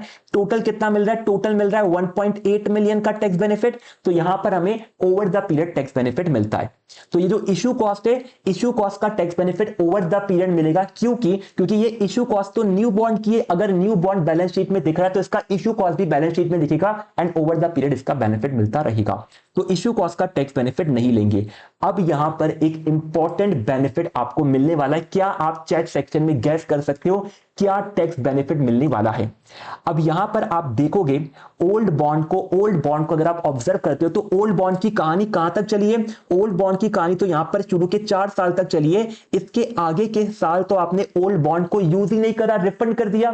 तो यहां पर ये जो अनअमोर्टाइज इश्यू कॉस्ट चल रही थी, ये जो आपको ओल्ड बॉन्ड की जो अनअमोर्टाइज इश्यू कॉस्ट थी, इसका टैक्स बेनिफिट आप ओवर द ईयर ले रहे थे। लेकिन कहानी तो सर ईयर 10 तक पहुंची नहीं, कहानी तो ईयर 4 पे आके रुक गई, और ईयर 4 के एंड पर हमारी अनअमोर्टाइज इश्यू कॉस्ट है 9 मिलियन की। तो अब कहानी में हो क्या रहा है कि हमने जब ओल्ड बॉन्ड इश्यू किए थे, तब हमने टोटल 15 मिलियन की इश्यू कॉस्ट पे करी थी। हमने बोला था इसका tax benefit over the period मिलेगा, लेकिन हम तो ओल्ड बॉन्ड को 4th ईयर के एंड पर ही रिफंड कर रहे हैं। तो बुक्स के अंदर तो 9 मिलियन की इश्यू कॉस्ट बैठी हुई है। अब ये जो 9 मिलियन की इश्यू कॉस्ट है, ये ओल्ड बॉन्ड को बिलोंग करती है। अगर ओल्ड बॉन्ड ही बैलेंस शीट से चला गया, तो इसकी इश्यू कॉस्ट को भी बैलेंस शीट से जाना होगा। तो ये जो 9 मिलियन की इश्यू कॉस्ट बैठी हुई है, ये भी पीएनएल में जाएगी, और इसका मिलेगा टैक्स बेनिफिट। तो ये सबसे इंपॉर्टेंट एडजस्टमेंट था, जहां पर मैक्सिमम स्टूडेंट मिस्टेक कर देते हैं। तो जो हमारा अनअमोर्टाइज्ड इश्यू कॉस्ट है कौन से बॉन्ड का? ओल्ड बॉन्ड का। ध्यान रखना है न्यू बॉन्ड का एक भी टैक्स बेनिफिट नहीं मिलेगा रिफंडिंग के दिन, क्योंकि न्यू बॉन्ड के tax benefit over the period मिलेंगे, तो ओल्ड बॉन्ड के टैक्स बेनिफिट मिलेंगे। तो अनअमोर्टाइज इश्यू कॉस्ट है 9 मिलियन की बुक्स में, इसके ऊपर भी आपको 30% टैक्स बेनिफिट आज ही मिल जाएगा जिस दिन आप रिफंड कर रहे हो, क्योंकि अगर ओल्ड बॉन्ड ही रिफंड हो रहे तो जो ओल्ड बॉन्ड की इश्यू कॉस्ट है ये भी बुक्स में नहीं रहनी चाहिए, ये भी पीएनएल में जाएगी, पीएनएल में जाके टैक्स बेनिफिट मिलेगा, तो इसका भी टैक्स बेनिफिट हम ले लेंगे। तो 9 का 30% 2.7 मिलियन। अब यहां पर हमें मिलता है अपना नेट खर्चा कि नेट आउटफ्लो की नेट कितना आउटफ्लो हो रहा है। तो 312 मिलियन का आउटफ्लो है, 312 मिलियन का आउटफ्लो है, 294 का इनफ्लो है एंड 3.6 और 2.7 का टैक्स बेनिफिट है। तो नेट कितना आउटफ्लो हुआ चेक कर लेते। 312 माइनस 294 माइनस 3.6 माइनस 2.7, तो यहां पर 11.7 मिलियन का आउटफ्लो हुआ है हमारे पास जिस दिन हमने बॉन्ड रिफंड करे हैं। तो यहां पर जेपी मॉर्गन ने चेक करा है कि हमारा 11.7 मिलियन का आउटफ्लो हुआ है। कब आउटफ्लो हुआ है? ये आउटफ्लो हुआ है हमारे ईयर 4 के एंड पर। तो यहां पर 11.7 मिलियन हमारे अकाउंट से डेबिट हो गए हैं, हमारे अकाउंट से निकल गए हैं। अब ईयर 4 पर 11.7 मिलियन डेबिट हुए तो बेनिफिट कितना हुआ है? ईयर 4 पर बेनिफिट कितना हो रहा है? तो ईयर 4 पर तो बेनिफिट नहीं हो रहा है, लेकिन रिमेनिंग 6 पीरियड के अंदर 4.05 मिलियन का बेनिफिट हो रहा है। हमने यहां पर देखा था कि हमारे जो न्यू बॉन्ड है इससे 4.05 मिलियन का बेनिफिट मिल रहा है हमें 6 ईयर तक, लेकिन ये तो सर 6 ईयर तक मिलेगा, आज के दिन कितना बेनिफिट है? तो आज के दिन बेनिफिट निकालने के लिए हम इन सभी बेनिफिट का करेंगे प्रेजेंट वैल्यू और लेकर आएंगे ईयर 4 के एंड पर। तो ये जो बेनिफिट हमें 6 ईयर्स में मिलने वाला है 4.05 मिलियन का हर साल, इसका हम डिस्काउंटिंग करेंगे, डिस्काउंटिंग करके प्रेजेंट वैल्यू निकालेंगे ईयर 4 के एंड का। तो अब यहां पर हमने कैलकुलेट तो किया था कि नेट बेनिफिट 4.05 मिलियन का 6 ईयर में होगा, लेकिन इसका प्रेजेंट वैल्यू निकालेंगे। प्रेजेंट वैल्यू ऑफ बेनिफिट को कंपेयर किया जाएगा कि हमारा आज के दिन आउटफ्लो कितना हो रहा है। अगर प्रेजेंट वैल्यू ऑफ बेनिफिट ज्यादा होगा आउटफ्लो से तो बॉन्ड को रिफंड करेंगे, लेकिन अगर present value of benefit outflow से कम आएगा, खर्चे अगर ज्यादा हो जाएंगे, तो हम यहां पर बॉन्ड रिफंड नहीं करने वाले हैं। तो अब यहां पर हमें कैलकुलेट करना है प्रेजेंट वैल्यू ऑफ बेनिफिट। तो प्रेजेंट वैल्यू ऑफ बेनिफिट कैसे कैलकुलेट करोगे? एक और पेज ऐड कर लेते हैं। अब हमारा फाइनल डिसीजन चल रहा है, तो सबसे पहले प्रेजेंट वैल्यू ऑफ बेनिफिट लेंगे। हमारा बेनिफिट कितना हो रहा है? बेनिफिट हो रहा है 4.05 मिलियन का। कब तक होगा? 6 ईयर्स तक होगा। तो 6 ईयर्स का प्रेजेंट वैल्यू करना है, तो मैं इसको प्रेजेंट वैल्यू एन्युटी फैक्टर से मल्टीप्लाई करता हूं, क्योंकि हर साल मुझे सेम अमाउंट का बेनिफिट होगा। एन्युटी फैक्टर लेना है हमें 6 ईयर का, लेकिन डिस्काउंट कौन सी रेट से करेंगे? अब सर डिस्काउंट कौन सी रेट से करेंगे? जो भी इंटरेस्ट रेट मार्केट में चल रहा है। तो ईयर 4 के एंड पर, ईयर 4 के एंड पर मार्केट में इंटरेस्ट रेट क्या चल रहा है? ईयर 4 के एंड पर मार्केट में इंटरेस्ट रेट चल रहा है 10% का। तो 10% का इंटरेस्ट रेट चल रहा है, तो 10% से डिस्काउंटिंग करनी है। यहां पर भी हमने देखा था, यहां पर भी हमने देखा था कि ईयर 4 के एंड पर मतलब ईयर 5 के लिए इंटरेस्ट रेट चल रहा है 10% का, तो हमें यहां पर 10% से डिस्काउंटिंग करनी है। लेकिन ये जो 10% का अमाउंट है ये तो बिफोर टैक्स है, मतलब जो 10% का इंटरेस्ट चल रहा है हमारा, इस पे जो हम इंटरेस्ट कैलकुलेट करते हैं ये तो बिफोर टैक्स है। और ये जो हमारा नेट बेनिफिट है, ये जो नेट बेनिफिट कैलकुलेट करा है 4.05 मिलियन का, ये तो सारे टैक्स से निकालने के बाद है। तो यहां पर समस्या क्या आ रही है कि हमें इंटरेस्ट रेट तो पता है कि इंटरेस्ट रेट क्या चल रहा है, इंटरेस्ट रेट चल रहा है 10% का, लेकिन ये बिफोर टैक्स है। और जो टैक्स बेनिफिट और जो हमारा सेविंग आ रहा है, जो हमारा यहां पर बेनिफिट आ रहा है 4.05, ये तो आफ्टर टैक्स है। तो जो इंटरेस्ट रेट बिफोर टैक्स है इसको भी आफ्टर टैक्स करना पड़ेगा। तो 10% का इंटरेस्ट रेट है, बिफोर टैक्स इसको आफ्टर टैक्स करना है, तो माइनस कर देंगे 30% का टैक्स। तो 10% इंटू 1 माइनस 30%, ये आता है 7% का रेट। तो 7% का यहां पर हमारा लगने वाला है डिस्काउंटिंग रेट। तो 4.05 को मल्टीप्लाई करेंगे present value annuity factor 6 year का 7% पे, तो 1.07 डिवाइड इक्वल प्रेस करोगे 6 टाइम, तो 1 2 3 4 5 6, ग्रैंड टोटल ये आता है 4.7665 मल्टीप्लाई 4.05, ये होता है 19.304। तो प्रेजेंट वैल्यू ऑफ बेनिफिट है 19.304 एंड हमारा खर्चा कितना था, इनिशियल आउटलक, इनिशियल इन्वेस्टमेंट बोल सकते हो या फिर इनिशियल आउटले बोल सकते हो कि इनिशियल हमारा आउटफ्लो कितना था। तो इनिशियल आउटफ्लो हमने कैलकुलेट किया है 11.7 मिलियन का, सब कुछ कंसिडर करने के बाद। तो 11.7 माइनस कर दो, 19.304 का बेनिफिट, 11.7 का आउटफ्लो, 7.604 आता है हमारा positive NPV, positive net present value आया। तो हमें यहां पर बॉन्ड रिफंड करने से बेनिफिट जो होने वाला है, इस बेनिफिट का प्रेजेंट वैल्यू 19.304 है एंड जो हमारी जेब से आउटफ्लो होने वाला है ये आउटफ्लो होता है 11.7 का। तो हमें बेनिफिट मिलेगा 19.7 का, आउटफ्लो हो रहा है आज के दिन 11.7 का, तो प्लस 7.604 का नेट बेनिफिट आ रहा है। नेट बेनिफिट पॉजिटिव है, तो ओल्ड बॉन्ड को रिफंड करो, न्यू बॉन्ड को इश्यू किया जाएगा। तो ये हमारा एनालिसिस था बॉन्ड रिफंडिंग के कंसेप्ट का। अब बॉन्ड रिफंडिंग के कंसेप्ट में जो भी डिस्कस करा है इनको करते क्विकली समराइज। यानी जेपी मॉर्गन ने यहां पर बॉन्ड को रीफाइनेंस करा है और रीफाइनेंस करके कितना पैसा बचाया है, रीफाइनेंस करके जेपी मॉर्गन ने इफेक्टिवली 7.604 मिलियन पैसे बचाए हैं। अब यहां पर हम इसको कंक्लूड करते हैं, तो कंक्लूड करते हैं बॉन्ड रिफंडिंग के कंसेप्ट को। क्या होता है sir bond refunding? Bond refunding बोलता है कि मार्केट में अगर इंटरेस्ट रेट फॉल करती है, जैसे एसआरके के केस में इंटरेस्ट रेट 12% से 10% पे आई थी, जेपी मॉर्गन में भी 12 से 10% पर इंटरेस्ट रेट आई थी। तो जब भी मार्केट में इंटरेस्ट रेट फॉल करती है तो हमारा जो बॉन्ड का इश्यूअर है वो सोचता है कि अगर इंटरेस्ट रेट फॉल कर गई है तो सस्ती इंटरेस्ट रेट पर बॉन्ड को इश्यू कर देते हैं। तो यहां पर इश्यूअर सोचता है कि हम न्यू बॉन्ड इश्यू कर देंगे सस्ती रेट पर, और न्यू बॉन्ड से जो पैसा आएगा इससे ओल्ड बॉन्ड को कर देंगे रिफंड। तो न्यू बॉन्ड से पैसा आएगा, इसका क्या करेंगे, इससे ओल्ड बॉन्ड को रिफंड कर देंगे। इससे फायदा क्या होगा, न्यू बॉन्ड पर कम इंटरेस्ट देना है और ओल्ड बॉन्ड पर ज्यादा इंटरेस्ट देना पड़ रहा था, तो इंटरेस्ट की सेविंग हो जाएगी। लेकिन ये हम तभी कर सकते हैं जब ओल्ड बॉन्ड के अंदर हमने कॉल का फीचर ऐड कराओ, कि हम यहां पर ओल्ड बॉन्ड को तभी रिफंड कर सकते जब एग्रीमेंट के अंदर मेंशन कराए कि फ्यूचर के अंदर हम लोग मैच्योरिटी से पहले रीपेमेंट करेंगे और रीपेमेंट पर आपको एक्स्ट्रा पैसा देंगे। तो यहां पर हम लोग राइट टू रिडीम मेंशन करेंगे। यही जो राइट टू रिडीम है बिफोर मैच्योरिटी मतलब अर्ली रीपेमेंट करना, इसी को हम लोग बोलते हैं कॉल ऑप्शन। तो ये हमारा कॉल ऑप्शन होता है कि बॉन्ड को कभी भी कॉल करके मंगवा लेंगे और इसका रीपेमेंट कर देंगे। अब रीपेमेंट करोगे तो एक्स्ट्रा पैसा देना है, इस एक्स्ट्रा पैसे को बोलते हैं कॉल प्रीमियम। कॉल प्रीमियम कैसे कैलकुलेट करते हो, तो जो फेस वैल्यू को मल्टीप्लाई करो कॉल प्रीमियम के परसेंट से।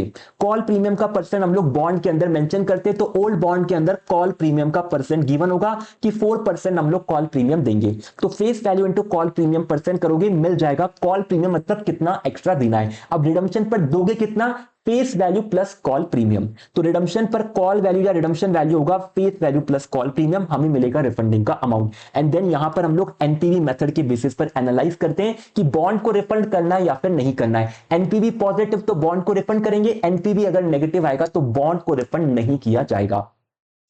तो ये बॉन्ड रिफंडिंग का कंसेप्ट है, कवर करते हैं कंसेप्ट नोट से। कंसेप्ट नोट्स ने भी यही चीज बोली है कि जब भी मार्केट में इंटरेस्ट रेट फॉल करती है तो जो बॉन्ड का इश्यूअर है वो सोचता है कि हम अपने ओल्ड बॉन्ड को मैच्योरिटी से पहले रिफंड कर दें और न्यू बॉन्ड को इश्यू कर दें। तो refunding the bond prior to maturity, इसी को बॉन्ड रिफंडिंग बोला जाता है। तो यहां पर हम सोचते हैं कि फ्रेश बॉन्ड को लोअर इंटरेस्ट रेट पर इश्यू करेंगे, लोअर कूपन पर इश्यू करेंगे, एंड न्यू बॉन्ड जो हायर रेट पर इश्यू है इनका कर देंगे रीपेमेंट। तो फ्रेश बॉन्ड लोअर रेट्स पर इशू होंगे और हायर का कर दिया जाएगा रीपेमेंट। इससे कंपनी को इशू बॉन्ड, तो अगर आपको ओल्ड बॉन्ड को रिफंड करना है तो आपको इंश्योर करना पड़ेगा कि आपके बॉन्ड के अंदर कॉल का फीचर है। अगर कॉल का फीचर ही नहीं है कि आप ओल्ड बॉन्ड को अर्ली रिटायर कर सकते हो तो बॉन्ड रिफंडिंग कर ही नहीं सकते। आप यहां पर अपने इन्वेस्टर को जाके बोलोगे कि देखो मार्केट में इंटरेस्ट रेट फॉल कर गया तो मैं आपको एडिशनल इंटरेस्ट नहीं दे सकता, तो मैं आपकी बॉन्ड रिफंड करना चाहता हूं। इन्वेस्टर मुंह पे मना कर देगा। इन्वेस्टर बोलेगा जब मार्केट में इंटरेस्ट रेट ज्यादा था तब तो तुम हमें कम इंटरेस्ट पे कर रहे थे क्योंकि हमारे बॉन्ड के एग्रीमेंट में लिखा था, और जब मार्केट में इंटरेस्ट रेट फॉल कर गया तो अब आप आके बोल रहे हो कि हम आपके बॉन्ड को रिफंड करना चाहते, तो इन्वेस्टर आपको मुंह पे मना कर देगा। तो इसीलिए हम लोग बॉन्ड के अंदर एक कॉल का ऑप्शन मेंशन करेंगे कि जब भी मार्केट में इंटरेस्ट रेट फॉल करेंगे या फिर अगर हमारा मन है तो हम बॉन्ड का अर्ली रीपेमेंट कर सकते हैं, लेकिन अर्ली रीपेमेंट पर हम इन्वेस्टर को कंपनसेट करेंगे कॉल प्रीमियम के थ्रू। अब ये कॉल प्रीमियम क्या है, ये एडिशनल अमाउंट है जो हमारा इश्यूअर पे करेगा इन्वेस्टर को को on early repayment of bond. तो एडिशनल अमाउंट जो अर्ली रीपेमेंट पर दिया था इसको कॉल प्रीमियम बोलते हैं। कैलकुलेट करने के लिए face value multiply call premium का परसेंटेज, और कॉल वैल्यू रिडम्पशन वैल्यू निकालना है तो फेस वैल्यू में कॉल प्रीमियम ऐड करो, मिल जाएगा रिडम्पशन का वैल्यू या फिर कॉल का वैल्यू। देन यहां पर हमें net present value method use करना है बॉन्ड रिफंडिंग डिसीजन को कंक्लूड करने के लिए। मेथड ऑफ सॉल्विंग क्या है? तो मेथड ऑफ सॉल्विंग में सबसे पहले चेक करो कि अगर आप बॉन्ड रिफंड कर रहे हैं तो आज के दिन कितना इनिशियल आउटफ्लो होगा, इनिशियल इन्वेस्टमेंट होगा। तो आज के दिन क्या आउटफ्लो होगा? आज के दिन आप ओल्ड बॉन्ड का रीपेमेंट करोगे तो ओल्ड बॉन्ड में पैसा जाएगा, तो यहां पर call value of old bond हमारा आउटफ्लो होता है। यहां पर हमारा फेस वैल्यू और कॉल प्रीमियम हमें देना पड़ता है, तो ये हमारा आउटफ्लो बनता है। नेक्स्ट हमें इनफ्लो क्या मिलेगा? इनफ्लो हमें मिलेगा न्यू बॉन्ड से। तो न्यू बॉन्ड इश्यू करेंगे तो न्यू बॉन्ड से पैसा आएगा, लेकिन न्यू बॉन्ड के पर इश्यू कॉस्ट इंकर होती है, तो net proceed from new bond लोगे, इसमें इश्यू कॉस्ट वाइज को माइनस कर दोगे तो ये मिलेगा नेट प्रोसीड। अब यहां पर एक और इंपॉर्टेंट एडजस्टमेंट आता है। आपको अगर न्यू बॉन्ड इश्यू करने तो पहले आप न्यू बॉन्ड को इश्यू करोगे, न्यू बॉन्ड से पैसा आएगा, न्यू बॉन्ड से पैसा आने के बाद ओल्ड बॉन्ड का आप रीपेमेंट करोगे, लेकिन न्यू बॉन्ड से पैसा आया और ओल्ड बॉन्ड का रीपेमेंट किया, इसके अंदर टाइम लगता है। मान लो कि आपको न्यू बॉन्ड से पैसा आ गया ईयर 4 के एंड पे, यानी कि न्यू बॉन्ड से हमें पैसा मिल गया जनवरी 2026 के अंदर। जनवरी 26 में न्यू बॉन्ड से पैसा आ गया, अब ओल्ड बॉन्ड का रीपेमेंट करना है, तो ओल्ड बॉन्ड का रीपेमेंट करने में टाइम लगता है। हमें सारे के सारे प्रोसेस फॉलो करने पड़ते हैं, लीगल प्रोसेसेस, एक्सचेंज के प्रोसेसेस, जितने भी सेबी के रूल्स है सबको फॉलो करके रीपेमेंट करना पड़ता है। तो जैन 26 में न्यू बॉन्ड का पैसा आ गया था, लेकिन रिफंड करते करते हमें लग गया यहां पर मार्च 26। तो जैन के अंदर तो न्यू बॉन्ड का पैसा आ गया, जैन के अंदर न्यू बॉन्ड से पैसा आ गया, अब ओल्ड बॉन्ड को रिफंड करते करते मार्च 26 लग गया। इसका मतलब ये जो पीरियड है जैन से लेके मार्च का, इस पीरियड में न्यू बॉन्ड भी आपके पास थे और ओल्ड बॉन्ड भी थे, तो दोनों के ऊपर इंटरेस्ट देना पड़ रहा है, इसलिए इंटरेस्ट को बोलते ओवरलैपिंग इंटरेस्ट। तो अगर कोई ओवरलैपिंग इंटरेस्ट बन रहा है आपका कि आपको ओल्ड बॉन्ड तो जैन में ही रिफंड करने थे लेकिन नहीं कर पाए क्योंकि प्रोसेस आपका लीगल था, जहां पर बहुत सारे अप्रूवल लेने थे, तो अप्रूवल लेते लेते आपका टाइम आ गया मार्च का, तो यहां पर जो 3 महीने का ओवरलैपिंग इंटरेस्ट है ये भी आपकी कॉस्ट बनेगा। तो यहां पर ओवरलैपिंग इंटरेस्ट भी हम कंसीडर करेंगे ओल्ड बॉन्ड का, कि ओल्ड बॉन्ड पर हमने कितने महीने एक्स्ट्रा इंटरेस्ट पे करना पड़ा क्योंकि हमारे रेगुलेटरी प्रोसेस के अंदर अप्रूवल प्रोसेस में टाइम लगा। तो ये हमारे इनफ्लो थे। देन हम लोग टैक्स बेनिफिट लेते। टैक्स बेनिफिट किस पर मिलेगा? टैक्स बेनिफिट मिलेगा सारे ओल्ड बॉन्ड के पेमेंट पर। न्यू बॉन्ड के पेमेंट पर टैक्स बेनिफिट आज नहीं मिलेगा क्योंकि न्यू बॉन्ड के पेमेंट का tax benefit over the period मिलने वाला है। ओल्ड बॉन्ड तो क्योंकि आज बैलेंस शीट से निकल जाएगा तो सारा का सारा टैक्स बेनिफिट ओल्ड बॉन्ड का आज ही मिल जाएगा। तो कॉल प्रीमियम पे करोगे तो कॉल प्रीमियम का टैक्स बेनिफिट मिलेगा। ये जो ओवरलैपिंग इंटरेस्ट पे करा है ओल्ड बॉन्ड पर, इस ओवरलैपिंग इंटरेस्ट का टैक्स बेनिफिट मिलेगा। ये जो न्यू बॉन्ड का इश्यू कॉस्ट पे करा है इसका टैक्स बेनिफिट आज नहीं मिलेगा, ये तो आपको न्यू बॉन्ड की लाइफ में मिलता रहेगा। अब ओल्ड बॉन्ड का अगर कोई अनअमोर्टाइज्ड डिस्काउंट है या इश्यू या फिर फ्लोटेशन कॉस्ट है, इसका टैक्स बेनिफिट भी मिलेगा। अब इश्यू और फ्लोटेशन कॉस्ट क्या होता है ये तो हमने सीख लिया था। बॉन्ड को इश्यू करते टाइम जो खर्चा होता है इसी को इश्यू कॉस्ट या फिर फ्लोटेशन कॉस्ट बोलते हैं। अब ये डिस्काउंट क्या होता है? अगर आपने 100 रुपए के बॉन्ड को 95 में इश्यू करा, 5 रुपए डिस्काउंट में अगर आपने इश्यू करा, तो ये 5 रुपए का जो डिस्काउंट है ये भी आपका खर्चा बनता है।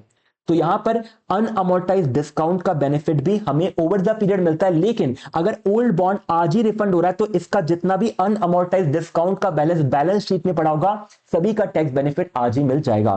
तो अनअमोर्टाइज डिस्काउंट या इश्यू और फ्लोटेशन कॉस्ट, इसका टैक्स बेनिफिट भी मिल जाएगा हमें नेट कैश आउटफ्लो। अब ये नेट कैश का आउटफ्लो है, चेक करो कि नेट बेनिफिट कितना हुआ है। तो नेट बेनिफिट कैलकुलेट करने के लिए हम यहां पर ओल्ड बॉन्ड की एनुअल कॉस्ट लेते हैं और न्यू बॉन्ड की एनुअल कॉस्ट लेते हैं, इन दोनों को कंपेयर करते हैं। तो ओल्ड बॉन्ड की कॉस्ट में से न्यू बॉन्ड की कॉस्ट माइनस करोगे तो आपको मिलती है एनुअल सेविंग। अब ये एनुअल सेविंग तो ओवर द पीरियड मिलती रहेगी, जब तक आपका न्यू बॉन्ड चलेगा। तो इस ओवर द पीरियड की सेविंग का प्रेजेंट वैल्यू करना है, तो यहां पर प्रेजेंट वैल्यू फैक्टर से मल्टीप्लाई करोगे तो ये मिलता है present value of annual saving हमें। तो ये present value of annual saving हमें मिल गया है। यहां पर पॉइंट है कि अगर डिस्काउंट रेट गिवन नहीं है कि आपको ये यहां पर आपको जो एनुअल सेविंग हो रही है ओवर द पीरियड, इसको डिस्काउंट कौन सी रेट से करें, अगर ये गिवन नहीं है तो उस केस के अंदर हम लोग कॉस्ट ऑफ डेट लेते हैं आफ्टर टैक्स की। हमारे केस में 10% की इंटरेस्ट रेट थी, इसमें से हमने टैक्स माइनस किया 30%, 7% की रेट से करी थी डिस्काउंटिंग। तो यहां पर कॉस्ट ऑफ डेट ली जाती है न्यू बॉन्ड की, क्योंकि न्यू बॉन्ड की जो इंटरेस्ट रेट है वो मार्केट की लेटेस्ट इंटरेस्ट रेट होती है। तो ये प्रेजेंट वैल्यू ऑफ बेनिफिट आ गया। कंपेयर करोगे इनिशियल आउटफ्लो के साथ तो हमें मिल जाएगा अपना नेट प्रेजेंट वैल्यू।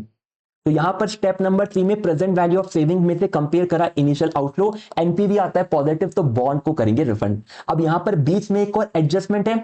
अभी annual cost of old bond और न्यू बॉन्ड कैलकुलेट कैसे किया, तो जो इंटरेस्ट कॉस्ट है वो हम लेते हैं और इंटरेस्ट कॉस्ट में से टैक्स बेनिफिट माइनस करते हैं। तो टैक्स बेनिफिट होता है इंटरेस्ट के ऊपर, तो इंटरेस्ट का टैक्स बेनिफिट माइनस करो। अगर कोई इश्यू कॉस्ट या डिस्काउंट है जिसका बेनिफिट ओवर द ईयर मिलेगा, तो टोटल कॉस्ट को डिवाइड करते मैच्योरिटी पीरियड से, मल्टीप्लाई करते टैक्स रेट से। तो टोटल कॉस्ट को मैच्योरिटी पीरियड से डिवाइड करने पर हमें हर साल की अमोर्टाइज कॉस्ट मिलती है कि इस साल इतनी कॉस्ट अमोर्टाइज करनी है और इसके ऊपर टैक्स बेनिफिट लेंगे। तो ये आती है टोटल टैक्स सेविंग, जिससे हम कैलकुलेट करते हैं अपनी नेट कॉस्ट ऑफ बॉन्ड। तो ये आता है कॉस्ट ऑफ बॉन्ड। एंड अब यहां पर हमने एक समरी बता रखी कि कब हमें किसका बेनिफिट मिलता है। तो ओल्ड बॉन्ड के जितने भी खर्चे, ओल्ड बॉन्ड पे अगर कॉल प्रीमियम पे करा है, डिस्काउंट दिया है, फ्लोटेशन दिया या इश्यू कॉस्ट दिया है, इन सभी का टैक्स बेनिफिट आपको डे ऑफ रिफंडिंग पर मिल जाएगा। तो यहां पर call premium, discount, flotation, issue cost, इन सभी का tax benefit day of refunding पर मिल जाएगा। क्योंकि अगर ओल्ड बॉन्ड को ही रिफंड कर दिया तो ओल्ड बॉन्ड के जितने भी खर्चे बैलेंस शीट में आ रहे हैं सारे के सारे खर्चे पीएनएल में डेबिट होंगे डे ऑफ रिफंडिंग पर और इनका मिलेगा टैक्स बेनिफिट। अब यहां पर इनका आउटफ्लो का टाइमिंग डिफरेंट हो सकता है। कॉल प्रीमियम तो हम लोग डे ऑफ रिफंडिंग पर पे करते हैं, लेकिन डिस्काउंट, फ्लोटेशन और इश्यू कॉस्ट तो हमने बहुत साल पहले ही पे कर दिया था जब हमने ओल्ड बॉन्ड को इश्यू किया था। सिमिलरली न्यू बॉन्ड का जो खर्चा होगा इसका टैक्स बेनिफिट हमें डे ऑफ रिफंडिंग पर नहीं मिलेगा, इसका बेनिफिट मिलेगा ओवर द पीरियड।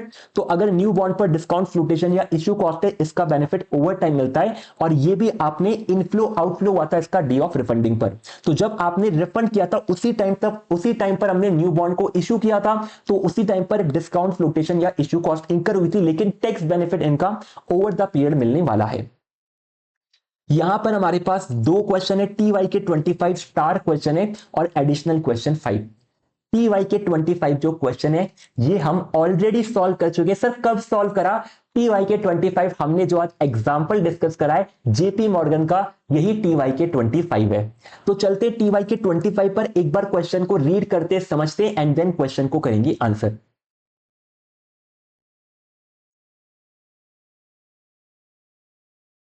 तो ये रहा हमारा टीवाई के 25 स्टडी मैट में पेज नंबर 5.45 पर मिल जाएगा। दिसंबर 21 एंड सितंबर 25 दोनों एग्जाम में पूछा गया है, तो एग्जाम के पॉइंट ऑफ व्यू से इंपॉर्टेंट क्वेश्चन है। क्वेश्चन की रिक्वायरमेंट समझते देन करेंगे डिटेल्स को डिस्कस। रिक्वायरमेंट बहुत सिंपल है। You are required to analyse the bond refunding decision. Bond refunding के डिसीजन को एनालाइज करना है। सर कैसे एनालाइज करेंगे? तो हमने अभी बॉन्ड रिफंडिंग के कंसेप्ट में डिस्कस किया था कि अगर हमें डिसाइड करना हो कि ओल्ड बॉन्ड को रिफंड करके न्यू बॉन्ड को इश्यू करना या फिर नहीं करना है, तो ये डिसीजन लिया जाता है नेट प्रेजेंट वैल्यू मेथड से, जहां पर सबसे पहले हम ये चेक करते हैं कि बॉन्ड को अगर रिफंड करेंगे तो कितना इनिशियल आउटफ्लो होगा, इनिशियल इन्वेस्टमेंट होगा, और इसी इनिशियल इन्वेस्टमेंट को कंपेयर किया जाता है present value of annual saving से। Present value of annual saving अगर ज्यादा है हमारे इनिशियल इन्वेस्टमेंट से, यानी हमारा एनपीवी पॉजिटिव है। पॉजिटिव एनपीवी मतलब बॉन्ड रिफंडिंग के डिसीजन को करेंगे एक्सेप्ट और पुराने बॉन्ड को रिफंड किया जाएगा, न्यू बॉन्ड किए जाएंगे इश्यू। और in case present value of annual saving कम होता है हमारे इनिशियल आउटफ्लो, इनिशियल इन्वेस्टमेंट से, इसका मतलब एनपीवी आएगा नेगेटिव। नेगेटिव एनपीवी मतलब बॉन्ड रिफंडिंग का डिसीजन नहीं लिया जाएगा, जो ओल्ड बॉन्ड चल रहे हैं उनको हम चलने देंगे, रिफंड करने का डिसीजन नहीं लेंगे। तो ये हमारा कंसेप्ट रहने वाला है, अप्रोच रहने वाला है क्वेश्चन को सॉल्व करने का। अब डिटेल समझते हैं एंड देन करेंगे क्वेश्चन को आंसर। तो डिटेल बड़ी सिंपल है। ABC limited ₹300 million 12% bonds outstanding with 6 year remaining to maturity. तो एबीसी लिमिटेड की कहानी है, 300 मिलियन रुपीस के बॉन्ड है। 300 मिलियन कितना होता है सर? 30 करोड़ के बॉन्ड है। 12% के बॉन्ड, 12% यहां पर क्या है? 12% हमारा इंटरेस्ट रेट है। आउटस्टैंडिंग है यहां पर 6 इयर्स बचे हैं मैच्योरिटी के अंदर। तो यहां पर हमने कोई बॉन्ड इश्यू किए होंगे आज से 5 साल, 10 साल, 15 साल पहले, और आज के टाइम केवल 6 ईयर बचे मैच्योरिटी के अंदर। 12% का इंटरेस्ट पे कर रहे हैं हम इन 300 रुपीस मिलियन के बॉन्ड पर। अब यहां पर बोला है since interest rate are falling, तो हमने 12% पर बॉन्ड इश्यू कर रहे हैं और इश्यू कर रखे एंड मार्केट में इंटरेस्ट रेट फॉल कर रही है। ABC ABC is contemplating of refunding this bond with a rupees 300 million issue of 6-year bond carrying a coupon of 10%। तो यहां पर जब मार्केट में इंटरेस्ट रेट फॉल कर रही है तो एबीसी लिमिटेड बहुत ही स्मार्ट कंपनी है, ये सोच रहे हैं कि हमारे जो पुराने महंगे वाले बॉन्ड है 12% के इंटरेस्ट पर जो इश्यू कर रखे इनको रिफंड कर देते हैं, और रिफंड करने के लिए पैसा चाहिए होगा, पैसा कहां से लाएंगे, तो नए बॉन्ड इश्यू कर देंगे लोअर इंटरेस्ट रेट पर। लोअर इंटरेस्ट रेट मार्केट में चल रहा है 10% का, तो यहां पर एबीसी प्लान कर रहा है कि 10% के इंटरेस्ट पर नए बॉन्ड इश्यू करेंगे, उससे जो पैसा आएगा उससे पुराने वाले बॉन्ड को टाटा बाय बाय कर देंगे, क्योंकि पुराने वाले बॉन्ड हायर इंटरेस्ट रेट पर इश्यू किए गए हैं। अब यहां पर बोला है कि issue cost of new bond will be ₹6 million. अगर नए बॉन्ड इश्यू करने जाएंगे तो 6 मिलियन की इश्यू कॉस्ट लगेगी। सर ये इश्यू कॉस्ट क्या होती है, तो हमने डिस्कस किया था, जब भी कोई कंपनी बॉन्ड इश्यू करने जाती है तो बॉन्ड को मार्केट करना पड़ता है, जहां पर बहुत सारे फाइनेंशियल इंस्टीट्यूशन को अपॉइंट करना पड़ता है, अंडरराइटर को अपॉइंट करना पड़ता है, जो कि बॉन्ड को मार्केट करते, बॉन्ड के एग्रीमेंट बनाने पड़ते हैं, लीगल कॉस्ट लगती है, प्रोसेसिंग फीस लगती है, जो पेमेंट आपको मिलता है इसको अपने अकाउंट में लेने के चार्जेस लगते हैं। तो यही सब मिलाकर हमारी इश्यू कॉस्ट बन रही है ₹6 मिलियन की। यानी 300 मिलियन की बॉन्ड इश्यू करने जाओगे तो 6 मिलियन का तो इश्यू कॉस्ट पे करना पड़ेगा। And the call premium is 4%। Call premium क्या होता है सर, कॉल प्रीमियम का मतलब होता है additional payment to the investor on early repayment. अगर हम अपने बॉन्ड इन्वेस्टर को बोलते कि हम आपके बॉन्ड का अर्ली रीपेमेंट करना चाहते हैं, तो बॉन्ड इन्वेस्टर नहीं मानते, क्योंकि बॉन्ड इन्वेस्टर बोलते कि मार्केट में इंटरेस्ट रेट ज्यादा चल रही है, इसीलिए आप हमें बॉन्ड का रीपेमेंट करना चाहते हैं अर्ली बेसिस पर। तो यहां पर बॉन्ड इन्वेस्टर को कंपनसेट करने के लिए 4% का कॉल प्रीमियम देते हैं कि हमने आपसे ₹100 में बॉन्ड लिया था, हम आपको रिटर्न कर रहे हैं ₹104। तो ये कॉल प्रीमियम है यहां पर 4% की। तो कॉल प्रीमियम हमारा एडिशनल अमाउंट है जो इन्वेस्टर को देना पड़ेगा on early repayment of bond, तो ये हमारी कॉस्ट बनती है। ₹9 million being the unamortized portion of issue cost of old bond. अब यहां पर बताया कि आपकी बैलेंस शीट के अंदर ₹9 मिलियन का अनअमोर्टाइज्ड पोर्शन है इश्यू कॉस्ट का। ये इश्यू कॉस्ट किसकी है, ये इश्यू कॉस्ट है ओल्ड बॉन्ड की। सर ओल्ड बॉन्ड कौन से, ओल्ड बॉन्ड आपके जो करंटली आउटस्टैंडिंग बॉन्ड है, 12% इंटरेस्ट वाले जो बॉन्ड आपने आज से 5 साल 10 साल पहले इश्यू किए थे, इनकी ₹9 मिलियन की जो अनअमोर्टाइज्ड पोर्शन ऑफ इश्यू कॉस्ट है आज भी बैलेंस शीट में हमें दिख रही है। अब सर इस ₹9 मिलियन की अनअमोर्टाइज्ड कॉस्ट का क्या करोगे, तो अगर बॉन्ड को रिफंड कर दोगे, तो अगर ओल्ड बॉन्ड को रिफंड कर दिया तो ओल्ड बॉन्ड बैलेंस शीट से चले गए, तो जो ओल्ड बॉन्ड की कॉस्ट आ रही है बैलेंस शीट में, इसको भी निकालना पड़ेगा, तो इसको भी हम P&L में डेबिट कर देंगे और इनका ले लेंगे टैक्स बेनिफिट। तो रिफंड करोगे तो ₹9 मिलियन के ऊपर टैक्स बेनिफिट मिल जाएगा, क्योंकि ये ओल्ड बॉन्ड की कॉस्ट है, ओल्ड बॉन्ड बैलेंस शीट से गए तो इनकी कॉस्ट को भी निकालना पड़ेगा, P&L में डेबिट करना पड़ेगा, और P&L में डेबिट करने से एक्सपेंस बढ़ेगा, इनकम कम होगी तो टैक्स भी कम पे करना पड़ेगा। देन यहां पर बोला है old bond can be return of no sooner than the old bond are called off. तो यही चीज बोला है आपको unamortised portion of issue cost के लिए, कि आप इसको तब तक राइट ऑफ नहीं करते जब तक हम ओल्ड बॉन्ड को कॉल्ड नहीं कर लेते, मतलब इनका रीपेमेंट नहीं कर देते। तो बॉन्ड का रिफंडिंग कर दोगे, बॉन्ड का रीपेमेंट कर दोगे, तो हमने बॉन्ड को कॉल कर दिया, तो इसकी कॉस्ट को भी हम लोग राइट ऑफ कर सकते हैं। मार्जिनल टैक्स रेट चल रहा है 30% का। You are required to analyse the bond refunding decision. Bond refunding decision को करना है एनालाइज। अब ये क्वेश्चन जो हमने रीड करा है, क्या इस क्वेश्चन को पढ़कर आपको हमारे आज के एग्जाम्पल की याद आई है? बिल्कुल आई होगी, क्योंकि यही एग्जाम्पल हमने आज की क्लास में किया था डिस्कस। तो मैं इस क्वेश्चन को पिक करके ऊपर लेके चलता हूं, जहां पर हमने इसका आंसर सॉल्व किया है। तो हमने शायद जेपी मॉर्गन का एग्जाम्पल लिया था, वही सेम एग्जाम्पल ये क्वेश्चन है। तो मैं जेपी मॉर्गन के आंसर पे लेके चलता हूं। ओके, कहां पे गया हमारा क्वेश्चन? चलो यहीं पर मैं ऐड कर देता हूं क्वेश्चन को ऐड कर देते हैं। कहां पर है हमारा क्वेश्चन? ये रहा। तो ये रहा हमारा TYK25। थोड़ा सा जूम कर लेते हैं। TYK25 को हम ऑलरेडी सॉल्व कर चुके हैं एग्जाम्पल में। एग्जाम्पल कौन सा था आज की क्लास का? तो ये हमारा एग्जाम्पल था जेपी मॉर्गन वाला। तो इनको रिमूव कर देते हैं। जेपी मॉर्गन की कहानी में भी यही हुआ था। जेपी मॉर्गन ने ऑलरेडी 300 मिलियन बॉन्ड इशू कर रखे थे 12% की कॉस्ट पर, और जब इंटरेस्ट रेट फॉल होकर 10% पर आई तो जेपी मॉर्गन ने सोचा न्यू बॉन्ड इशू करेंगे 300 मिलियन के, इशू कॉस्ट आएगी 2%, 2% ऑफ आपका फेस वैल्यू, मतलब 300 मिलियन का 2%, 6 मिलियन की कॉस्ट बनी थी।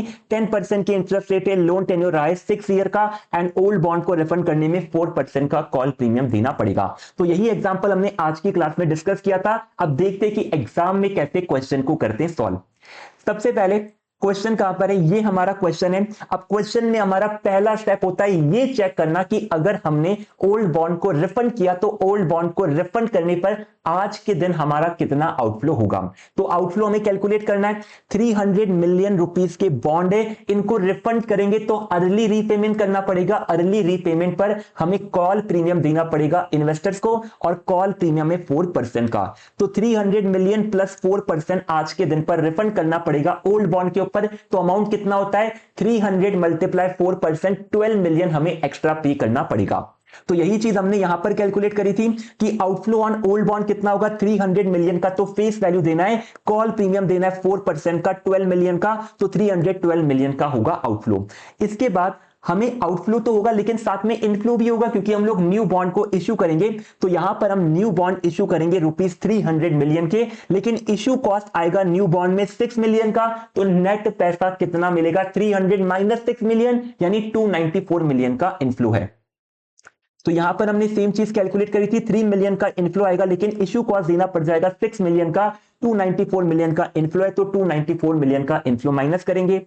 प्लस अब यहां पर हमें टैक्स बेनिफिट मिलेंगे। कौन से टैक्स बेनिफिट मिलेंगे, तो ये जो कॉल प्रीमियम पे करा है 12 मिलियन का, ये हमारा खर्चा है। खर्चा किसका है सर, खर्चा ओल्ड बॉन्ड का है। तो अगर ओल्ड बॉन्ड भी बैलेंस शीट में नहीं है तो उसका खर्चा भी बैलेंस शीट में नहीं आएगा, पीएनडल के अंदर जाएगा। तो पीएनडल में 12 मिलियन जाएगा और इसका 30% मिलेगा टैक्स बेनिफिट। तो यहां पर कॉल प्रीमियम का टैक्स बेनिफिट लिया था 12 मिलियन इंटू 30%, 3.6 मिलियन का आया था टैक्स बेनिफिट। एंड देन यहां पर क्वेश्चन ने बोला था कि 9 मिलियन की अनअमोर्टाइज पोर्शन है इश्यू कॉस्ट का, यानी ये ओल्ड बॉन्ड की इश्यू कॉस्ट है जो अभी तक अनअमोर्टाइज नहीं हुई है। हर साल हम कुछ ना कुछ कॉस्ट अमोर्टाइज करते रहते हैं, लेकिन हमारे पास बैलेंस शीट में कुछ बैलेंस हमेशा पड़ा रहता है। जब तक बॉन्ड की लाइफ खत्म नहीं होगी तब तक बुक्स के अंदर अनअमोर्टाइज कॉस्ट आएगा। जैसे बॉन्ड की लाइफ एंड होती है, हमारा अनअमोर्टाइज कॉस्ट सारा का सारा पीएनडल में हो चुका होता है डेबिट।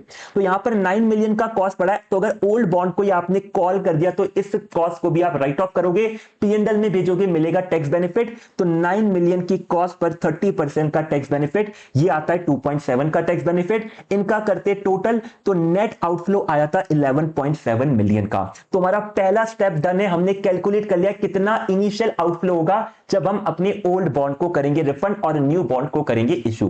तो 11.7 मिलियन का हमारा आउटफ्लो है। यहां पर हमने बोला था कि जो इशू कॉस्ट है न्यू बॉन्ड की, इसके ऊपर से टैक्स बेनिफिट क्यों नहीं लिया, क्योंकि ये कॉस्ट तो न्यू बॉन्ड की है, एंड न्यू बॉन्ड जब तक बैलेंस शीट में रहेंगे इसका बेनिफिट हमें मिलता रहेगा। तो हम इसको हर साल अमोर्टाइज करते रहेंगे, एंड जब न्यू बॉन्ड का पीरियड एंड हो जाएगा तब हमारी सारी बॉन्ड, सारी जो इशू कॉस्ट है ये भी अमोर्टाइज हो चुकी होगी और इसका बैलेंस भी हो जाएगा जीरो।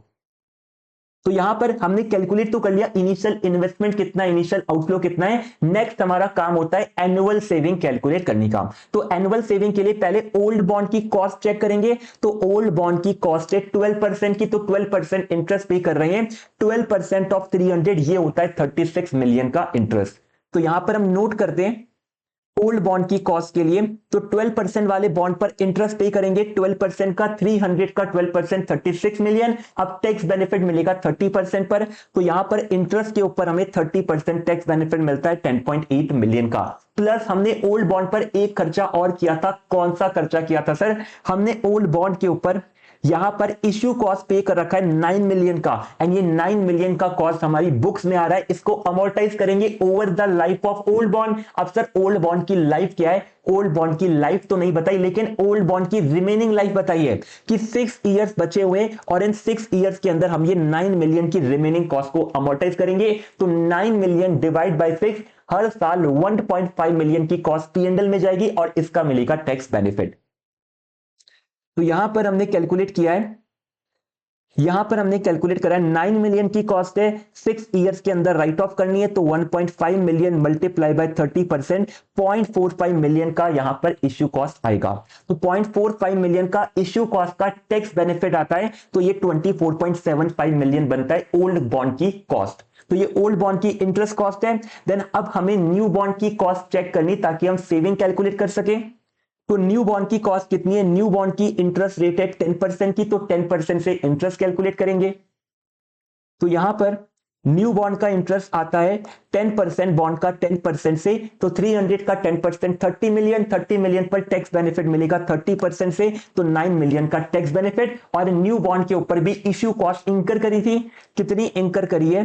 तो न्यू बॉन्ड पर हमने 6 मिलियन की इश्यू कॉस्ट इंकर करी थी, जिसका बेनिफिट ओवर द लाइफ मिलेगा 6 इयर्स के अंदर। तो 6 मिलियन डिवाइड बाय 6, हर साल 1 मिलियन का बेनिफिट मिलेगा। 1 मिलियन की बेनिफिट को मल्टीप्लाई करो टैक्स रेट से 30% से, तो 0.30 मिलियन का मिलेगा टैक्स बेनिफिट। तो यहां पर इश्यू कॉस्ट है 6 मिलियन डिवाइड बाय 6, तो हर साल 1 मिलियन पीएनएल में जाएगा, मल्टीप्लाई बाय 30%, 0.30 मिलियन का टैक्स बेनिफिट। नेट कॉस्ट आती है 20.7 मिलियन। अब कंपेयर करेंगे यहां पर ओल्ड बॉन्ड की कॉस्ट 24.75 और न्यू बॉन्ड की कॉस्ट 20.7, तो 4.05 मिलियन का यहां पर बेनिफिट होगा हर साल।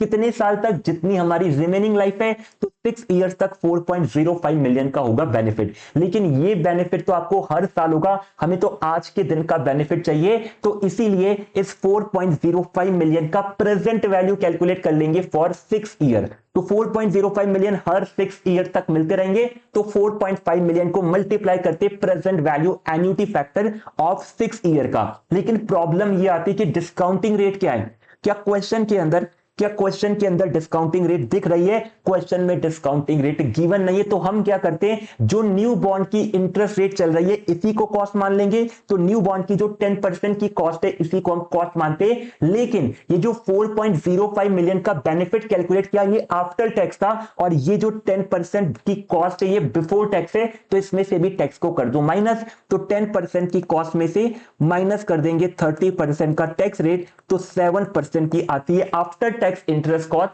जिसको यूज करेंगे डिस्काउंटिंग में। तो यहां पर हमने present value of benefit calculate करने के लिए 4.05 का हर साल बेनिफिट है, मल्टीप्लाई करेंगे एन्युटी फैक्टर 6 ईयर का 7% की रेट से, ये आता है 19.304, माइनस कर देंगे इनिशियल इन्वेस्टमेंट 11.7 का, मिल जाएगा 7.604 का पॉजिटिव एनपीवी। एनपीवी पॉजिटिव है तो ओल्ड बॉन्ड को किया जाएगा रिफंड और न्यू बॉन्ड किए जाएंगे इशू। तो ये हमारे TY के 25 का आंसर था। यहां पर हमने ऑलरेडी एग्जांपल में इसको सॉल्व कर लिया है, आपको अपनी नोटबुक में इसको नोट करना है। तो नोटबुक में स्टार्ट कहां से करोगे? नोटबुक के अंदर पहला स्टेप होगा कैलकुलेट करना outflow on the initial day, यानी यहां पर जो हमने ईयर 4 एंड लिखा है, तो यहां पर हम इसको चेंज कर देंगे और इसको यहां पर लिखेंगे इनिशियल आउटफ्लो। तो पहला स्टेप होता है इनिशियल इन्वेस्टमेंट या फिर इनिशियल आउटफ्लो कैलकुलेट करना। इनिशियल आउटफ्लो कैलकुलेट करने के बाद सेकंड स्टेप होता है कैलकुलेट करना हमारा एनुअल सेविंग। तो सेकंड स्टेप होता है एनुअल सेविंग कैलकुलेट करना, और थर्ड स्टेप के अंदर present value of annual saving में से ये हमारा थर्ड स्टेप है, जहां पर हम कैलकुलेट करते हैं नेट प्रेजेंट वैल्यू। तो present value of annual saving में माइनस करते हैं इनिशियल इन्वेस्टमेंट, पॉजिटिव एनपीवी, तो बॉन्ड को किया जाएगा रिफंड। तो यहां पर लिख देते हैं बॉन्ड शुड बी रिफंडेड। कौन से बॉन्ड? 12% वाले बॉन्ड हमें रिफंड करने, क्योंकि हमें यहां पर पॉजिटिव एनपीवी मिल रहा है। तो TY के 25 का सोल्यूशन कंप्लीट होता है। अब चलते हमारे एडिशनल क्वेश्चन 5 पर। तो एडिशनल क्वेश्चन 5 पूरा स्क्रैच से हम लोग डिस्कस करने वाले, बड़ा ही इंटरेस्टिंग क्वेश्चन है एंड बहुत ही बढ़िया क्वेश्चन है। तो समझते हैं एडिशनल क्वेश्चन 5 की रिक्वायरमेंट को एंड देन डिटेल्स को करेंगे रीड। एमटीपी और नवंबर 18 एग्जाम में पूछा गया, मतलब इंपॉर्टेंट क्वेश्चन रहने वाला है। रिक्वायरमेंट बड़ी सिंपल है, इवैल्यूएट करना है फीजिबिलिटी ऑफ रिफंडिंग बॉन्ड। तो यहां पर भी बॉन्ड रिफंडिंग की फीजिबिलिटी चेक करनी। सर फीजिबिलिटी मतलब क्या होता है? फीजिबिलिटी मतलब कि क्या बॉन्ड रिफंडिंग का डिसीजन लेना प्रॉफिटेबल होगा या फिर नहीं होगा। प्रॉफिटेबल होगा तो हम इसको फीजिबल बोलते हैं, अगर प्रॉफिटेबल नहीं है तो हम इसको अनफीजिबल बोलते हैं। तो बॉन्ड रिफंडिंग की फीजिबिलिटी कैसे चेक करेंगे, हमने कंसेप्ट नोट्स में अप्रोच सीखी थी। पहले इनिशियल इन्वेस्टमेंट कैलकुलेट करो, देन एनुअल सेविंग के प्रेजेंट वैल्यू में से माइनस करो इनिशियल इन्वेस्टमेंट, मिलेगा एनपीवी। एनपीवी पॉजिटिव मतलब बॉन्ड रिफंडिंग का डिसीजन बेनिफिशियल है, फीजिबल है। एनपीवी नेगेटिव मतलब बॉन्ड रिफंडिंग का डिसीजन फीजिबल नहीं है, इसमें हमारा लॉस हो रहा है। तो ये हमारी अप्रोच रहने वाली है। क्वेश्चन की डिटेल समझते हैं एंड क्वेश्चन को करेंगे आंसर। तो यहां पर मैसेज ट्रांस इंडिया कंटेम्पलेट करना चाहती है calling ₹3 crore of 30 years ₹1000 bond. तो यहां पर इंटरप्रेट करो, यहां पर जो ट्रांस इंडिया ये कंटेम्पलेट कर रही है मतलब सोच रही है कि हमें कॉल करने ₹3 करोड़ के बॉन्ड। तो ₹3 करोड़ के बॉन्ड इन्हें कॉल करने, 30 इयर्स की इनकी लाइफ थी। अभी कितनी लाइफ बाकी है ये नहीं बताया, लेकिन 30 इयर्स की इनकी लाइफ थी। ₹1000 बॉन्ड मतलब ₹1000 का फेस वैल्यू है, इश्यूड 5 ईयर अगो। तो 30 ईयर की टोटल लाइफ है और 5 साल पहले इश्यू किया था। तो आप चाहो तो टाइमलाइन ड्रॉ कर सकते हो। तो ये हमारी टाइमलाइन है। अगर ये हमारा ईयर 0 है, ये हमारा ईयर 30 है, तो हम यहां पर ईयर 5 पर खड़े हैं और ईयर 5 पर खड़े होकर हम सोच रहे हैं कि हमने आज से 5 साल पहले जो 30 ईयर्स के बॉन्ड इश्यू करे थे इनको रिफंड कर देते हैं। अब यहां पर बोला कि बॉन्ड का जो कॉल प्राइस है 1140, कॉल प्राइस क्या होता है सर? कॉल प्राइस होता है रिडम्पशन वैल्यू, यानी बॉन्ड का अगर अर्ली पेमेंट करोगे तो 1140 का पेमेंट करना पड़ेगा। लेकिन सर फेस वैल्यू तो 1000 है, 1140 का पेमेंट क्यों करवा रहे हो? क्योंकि हम लोग मैच्योरिटी से पहले रीपेमेंट कर रहे हैं। बॉन्ड की मैच्योरिटी तो यहां पर 30 साल तक है, लेकिन हम तो यहां पर 5th ईयर में रीपेमेंट करना चाहते हैं। तो 1000 की फेस वैल्यू के ऊपर हमें पे करना पड़ेगा 140 रुपीज और 1140 का करना होगा पेमेंट। एंड यहां पर बोला है and had initially collected proceed of ₹2.91 crore due to discount of ₹30 per bond। अब यहां पर बोला कि जब इनिशियली हमने 3 करोड़ के बॉन्ड इश्यू किए थे तो 2.91 करोड़ ही कलेक्ट करें, तो हमने यहां पर इश्यू करे होंगे। यहां पर हमने 3 करोड़ के बॉन्ड जब इश्यू करे तो हमें नेट कितना पैसा मिला? 2.91 करोड़ ही मिला। इतना कम पैसा क्यों मिला सर? अगर आपने 3 करोड़ के बॉन्ड इश्यू करे तो आपको 3 करोड़ मिलना चाहिए था, लेकिन यहां पर बोला कि 2.91 करोड़ ही मिला। इतना कम पैसा क्यों मिला? क्योंकि हमने डिस्काउंट दिया था ₹30 पर बॉन्ड का, यानी एक बॉन्ड पर 30 रुपीज का डिस्काउंट दिया। इसी डिस्काउंट की वजह से हमें 3 करोड़ के बॉन्ड के अगेंस्ट में केवल 2.91 करोड़ मिले। तो ये 3 करोड़ और 2.91 करोड़ का जो डिफरेंस है ये हमारा एक्सपेंस है और इस एक्सपेंस को बोलते हैं डिस्काउंट का खर्चा। तो यहां पर 3 करोड़ के बॉन्ड अगर 2.91 करोड़ में इश्यू कर दिए तो 0.09 करोड़ का हमने दिया है डिस्काउंट। अब ये 0.09 करोड़ का जो हमने डिस्काउंट दिया है इसका बेनिफिट कब तक मिलेगा? जब तक हमारे बॉन्ड की लाइफ होगी। तो बॉन्ड की लाइफ यहां पर 30 इयर्स है, तो ये 0.09 करोड़ यानी कि 9 लाख का जो खर्चा है इसका बेनिफिट 30 साल में मिलने वाला है। तो हर साल इसको हम अमोर्टाइज करेंगे और पीएनएल में करेंगे डेबिट। अब क्वेश्चन आगे बोलता है the initial floating cost was ₹3,60,000। अब यहां पर इनिशियल कॉस्ट भी है 3,60,000 की। अब ये फ्लोटिंग कॉस्ट क्या होती है? फ्लोटिंग कॉस्ट होती है इशू कॉस्ट। इशू कॉस्ट मतलब वही आपका लीगल का खर्चा, एडमिन का खर्चा, गवर्नमेंट का एग्रीमेंट बनाने का खर्चा, अकाउंट में पैसे लेने का खर्चा, मतलब जो इशू करने का प्रोसेस होता है इसी की कॉस्ट को issue cost and flotation cost बोलते हैं। तो ओल्ड बॉन्ड को जब इशू किया तब 3,60,000 की फ्लोटेशन कॉस्ट और पे करी। तो यहां पर हम नोट कर लेते हैं डिस्काउंट दिया 0.09 करोड़ मतलब 9 लाख का, और हमने फ्लोटेशन कॉस्ट पे करी है। फ्लोटेशन कॉस्ट कितनी पे करी है? 3,60,000 की। तो ये खर्चा कब हुआ है? ये खर्चा हुआ है ईयर 0 पर और इसका बेनिफिट हमें 30 साल तक मिलता रहेगा। तो इसको हमने डायरेक्टली पीएनएल में डेबिट नहीं किया होगा। हर साल हम इसका कुछ कुछ पार्ट अमोर्टाइज करते हैं एंड कुछ पार्ट हमारा बैलेंस शीट पे दिखता है। तो ये हमारे ओल्ड बॉन्ड के खर्चे थे। अब यहां पर क्या बोला है? Company intends to sell ₹3 crore of 12% coupon rate 25 year bond to raise fund for retiring old bond. Company intend कर रही है, इंटेंशन है कि 3 करोड़ के नए बॉन्ड इश्यू करते हैं 12% की कूपन पर, 12% की इंटरेस्ट रेट पर। सर पुराने बॉन्ड का इंटरेस्ट कितना था? पुराने बॉन्ड का इंटरेस्ट हमें गिवन था 14%, मतलब पुराने बॉन्ड 14% पर इश्यू किए थे। अब यहां पर नए बॉन्ड इश्यू करना चाहते हैं 12% की कूपन रेट पर।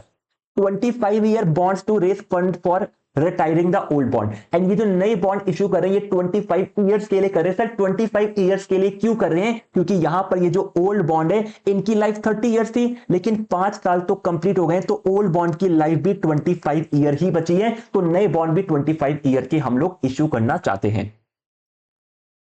It proposes to sell the new bond at the par value। इस बार हम लोग बॉन्ड पर डिस्काउंट नहीं दे रहे हैं, पार वैल्यू पर इश्यू कर रहे हैं 1000 के, तो इस बार हमें नेट 3 करोड़ रुपीस मिलेंगे। The estimated flotation cost is 4 lakh. यहां पर न्यू बॉन्ड की फ्लोटेशन कॉस्ट बोलिए 4 लाख, यानी ईयर 5 पर हम लोग जब न्यू बॉन्ड को इश्यू करेंगे तो हम यहां पर 3 करोड़ के बॉन्ड इश्यू करेंगे, लेकिन 4 लाख का खर्चा हो जाएगा, तो नेट अमाउंट यहां पर हमें 2 करोड़ 96 लाख मिलेगा। तो हम यहां पर चाहे तो नोट कर सकते हैं ईयर 5 पर फ्लोटेशन कॉस्ट कितनी लगने वाली है न्यू बॉन्ड पर। न्यू बॉन्ड पर फ्लोटेशन कॉस्ट लगेगी 4 लाख की। डिस्काउंट यहां पर हम नहीं दे रहे हैं। यहां पर बोला है कि कंपनी 40% का टैक्स पे कर रही है and after tax cost of debt. यहां पर बताया कि आपकी कॉस्ट ऑफ डेट क्या है आफ्टर टैक्स, और ये है 8% की। इस रेट का क्या करना है सर? इस रेट को यूज करके सारी डिस्काउंटिंग होगी, जो एनुअल सेविंग आपको मिलने वाली है इसको 8% की रेट से डिस्काउंट करेंगे। टीवाई के 25 में ये रेट गिवन नहीं थी, तो हमने जो न्यू बॉन्ड की रेट थी इसमें से टैक्स माइनस करके कैलकुलेट करी थी अपने डिस्काउंटिंग रेट, लेकिन यहां पर ऑलरेडी बता दिया कि after tax cost of debt 8% है, तो इसी से करनी है डिस्काउंटिंग।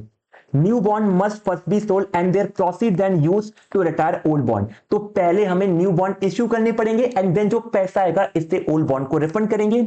अब इंपॉर्टेंट बात बोलिए, the company aspects a 2 month period of overlapping interest during which interest must be paid on both old and new. Company बोल रही कि पहले न्यू बॉन्ड को इश्यू करेंगे, देन पैसा आएगा, देन ओल्ड को पे करेंगे, लेकिन न्यू बॉन्ड को इश्यू करने से लेकर ओल्ड बॉन्ड को रिफंड करने तक 2 महीने का टाइम लग जाएगा, क्योंकि एग्रीमेंट एंटर करने पड़ेंगे, इन्वेस्टर से डिस्कशन करना पड़ेगा, मीटिंग बुलवानी पड़ेगी, तो बहुत सारे प्रोसेस आएंगे, अप्रूवल लेने होंगे, कंप्लायंस के प्रोसेस रहेंगे, तो यहां पर 2 महीने का टाइम लग जाएगा, और इन 2 महीने के अंदर हमें इंटरेस्ट पे करना है both old and new bond पर। तो 2 महीने का ओवरलैपिंग इंटरेस्ट बनेगा, जो कि हम इनिशियल इन्वेस्टमेंट में करेंगे कंसिडर। अब यहां पर बोला है फीजिबिलिटी ऑफ रिफंडिंग बॉन्ड हमें कंसिडर करनी है, तो बहुत अच्छा क्वेश्चन है। स्टेप बाय स्टेप चलना है ताकि क्वेश्चन हमें ओवरवेलमिंग ना लगे। पूरा क्वेश्चन एक साथ पढ़ोगे तो बहुत सारा डेटा आपको लगेगा, लेकिन अगर स्टेप बाय स्टेप चलोगे तो क्वेश्चन आपका सुलझता जाएगा एंड आंसर आपको मिलता जाएगा। पहला स्टेप क्या होता है सर? पहला स्टेप हम लोग स्टार्ट करते हैं इनिशियल आउटफ्लो कैलकुलेट करने से। इनिशियल आउटफ्लो मतलब इनिशियल इन्वेस्टमेंट। तो इनिशियली हमारा कितना इन्वेस्टमेंट होने वाला है इस बॉन्ड रिफंडिंग के डिसीजन में। इनिशियल मतलब क्या है सर? इनिशियल मतलब ईयर 5 पर, क्योंकि हम ईयर 5 के एंड पर खड़े और यहां पर सारा डिस्कशन कर रहे हैं।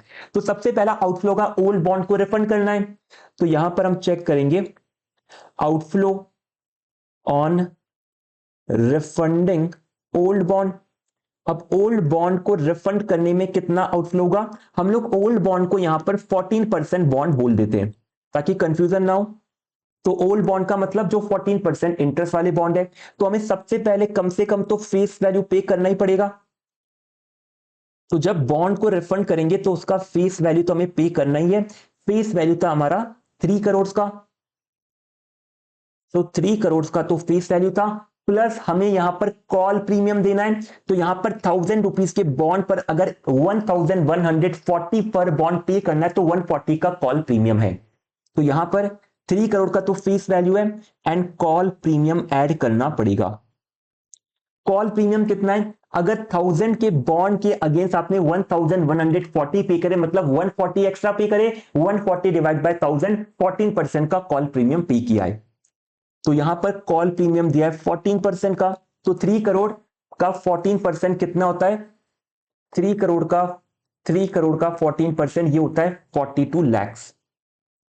तो 42 लैक्स का हमने कॉल प्रीमियम पे करा है, तो टोटल कितना पैसा रिफंड करा है? 3 करोड़ 42 लैक्स।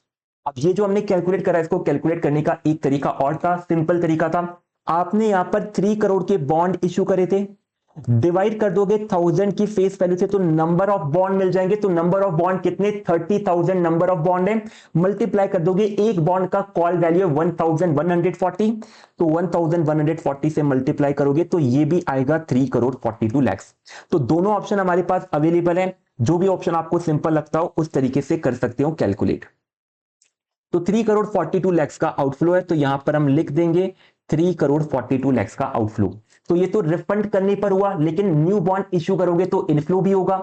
तो हम इनफ्लो को कंसिडर करें उससे पहले क्वेश्चन के अंदर हमें बोला था कि हमें ओवरलैपिंग इंटरेस्ट पे करना है, मतलब ओवरलैपिंग पीरियड है जहां पर ओल्ड और न्यू बॉन्ड दोनों पर इंटरेस्ट पे करना है, तो ये भी आउटफ्लो का बनेगा पार्ट। तो यहां पर हम ओवरलैपिंग इंटरेस्ट भी ले लेते हैं।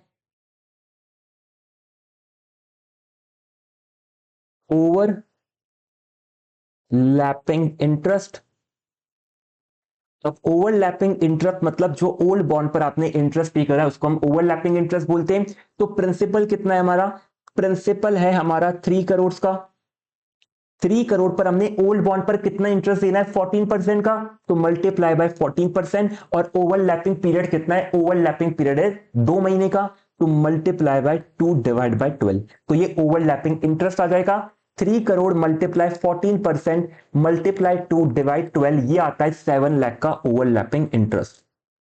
तो 7 लाख का ओवरलैपिंग इंटरेस्ट में आउटफ्लो हो जाएगा। अब इनफ्लो क्या होगा, इनफ्लो होगा हमारे न्यू बॉन्ड से।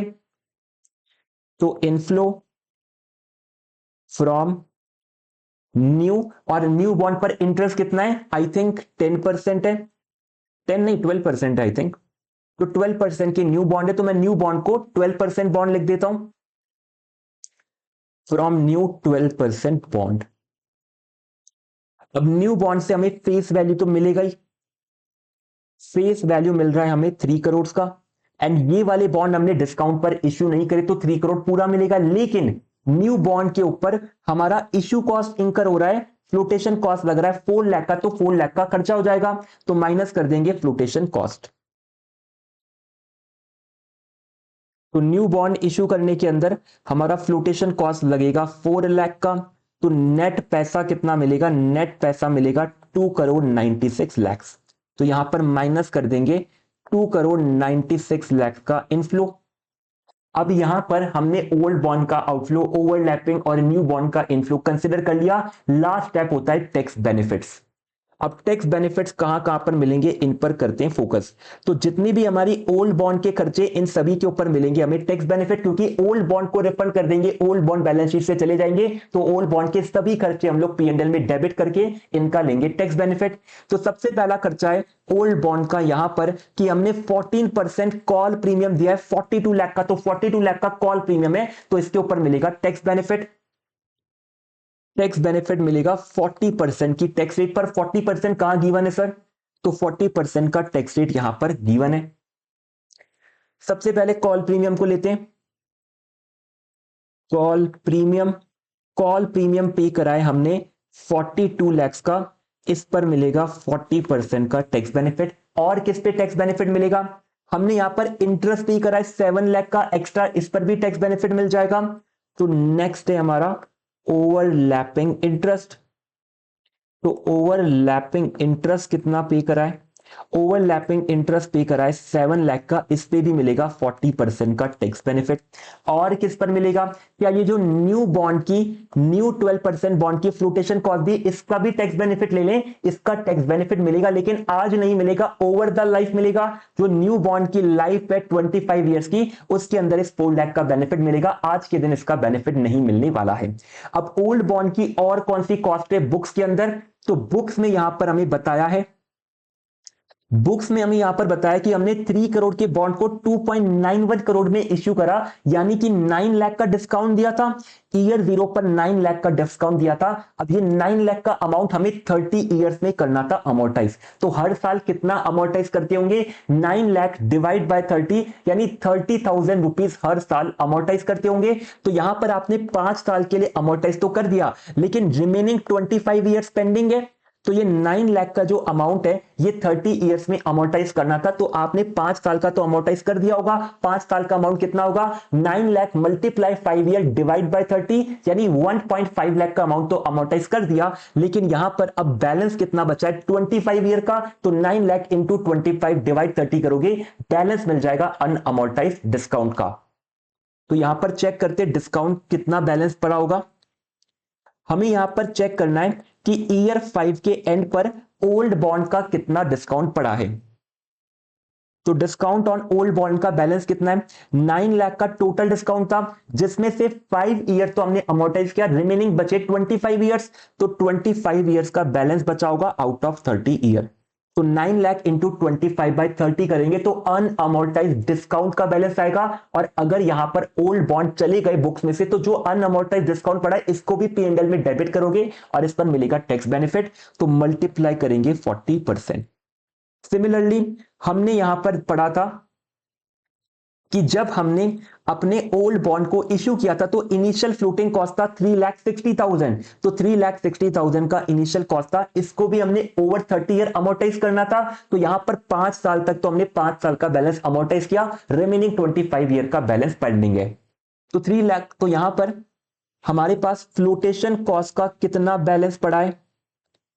Flotation cost on old bond तो 3,60,000 का टोटल कॉस्ट था, जिसमें से 25 ईयर का बैलेंस बचा है आउट ऑफ 30 ईयर, एंड इस पर भी मिलेगा 40% का टैक्स बेनिफिट। तो ये सारे टैक्स बेनिफिट कैलकुलेट करते हैं, कितना आता है टैक्स बेनिफिट? 42 लाख का 40% 16,80,000। नेक्स्ट है 7 लाख का 40%, तो 7 का 40% 2,80,000। नेक्स्ट है 9 लाख मल्टीप्लाई 25 डिवाइड 30, 7.5 लाख पर 40% का टैक्स बेनिफिट, 3 लाख का मिलेगा tax benefit. And finally 3.6 lakh multiply 25 divide 30, 3 lakh का बैलेंस बचा है जिस पर 40% का टैक्स बेनिफिट, तो 1,20,000 का मिलेगा टैक्स बेनिफिट। तो ये सारे टैक्स बेनिफिट है, एंड टैक्स बेनिफिट वाला पार्ट ही सबसे ज्यादा इंपॉर्टेंट था। यहां पर अगर आपने कुछ पार्ट मिस कर दिया तो हमारा इनिशियल आउटफ्लो इनकरेक्ट आ सकता है। तो अब कैलकुलेट करते हैं कितना इनिशियल आउटफ्लो हो रहा है।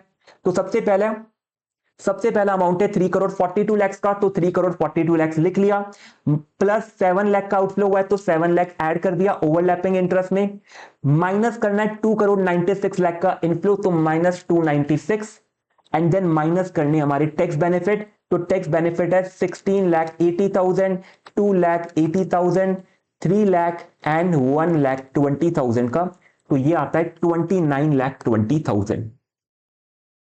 तो अगर हम यहां पर बॉन्ड रिफंडिंग का डिसीजन लेते तो हमारे इनिशियल आउटफ्लो होने वाला है, इनिशियल इन्वेस्टमेंट होने वाला है 29,20,000। कब हो रहा है ये? तो ये यहां पर ईयर 5 पर हो रहा है जहां पर हम खड़े हैं। तो हम ईयर 5 पर ही खड़े हैं आज के दिन। 29,20,000 का हो रहा है initial outflow. Initial outflow calculate कर लिया। अब नेक्स्ट स्टेप होता है कैलकुलेट करना हमारा सेविंग। अब सेकेंड स्टेप में कैलकुलेट करेंगे सेविंग। एनुअल सेविंग कितनी हो रही है ओल्ड बॉन्ड को रिफंड करके न्यू बॉन्ड इश्यू करने में? तो सबसे पहले ओल्ड बॉन्ड की कॉस्ट कैलकुलेट करो। तो यहां पर अगर हम ओल्ड बॉन्ड की कॉस्ट में से माइनस कर देंगे न्यू बॉन्ड की कॉस्ट, तो हमें मिल जाएगी अपनी एनुअल सेविंग। तो यहां पर एनुअल कॉस्ट लेनी है हमें, ओल्ड बॉन्ड की कॉस्ट एनुअल वाली, इसमें से माइनस करना है न्यू बॉन्ड की कॉस्ट एनुअल वाली, तो एनुअल सेविंग यहां पर मिल जाएगी। तो कैलकुलेट करते हैं पहले ओल्ड बॉन्ड की कॉस्ट। ओल्ड बॉन्ड की कॉस्ट कितनी आ रही है? ओल्ड बॉन्ड के ऊपर इंटरेस्ट पे करना पड़ेगा। तो ओल्ड बॉन्ड के ऊपर इंटरेस्ट कितना था चेक करते हैं। ओल्ड बॉन्ड के ऊपर इंटरेस्ट था 14%, तो 3 करोड़ का 14% टैक्स पे करना है। कैलकुलेट कर लो, 3 करोड़ मल्टीप्लाई बाय 14%, तो ये अमाउंट आता है हमारे पास 42 लाख का। आई थिंक 3 करोड़ इंटू 14% ये आता है 42 लाख।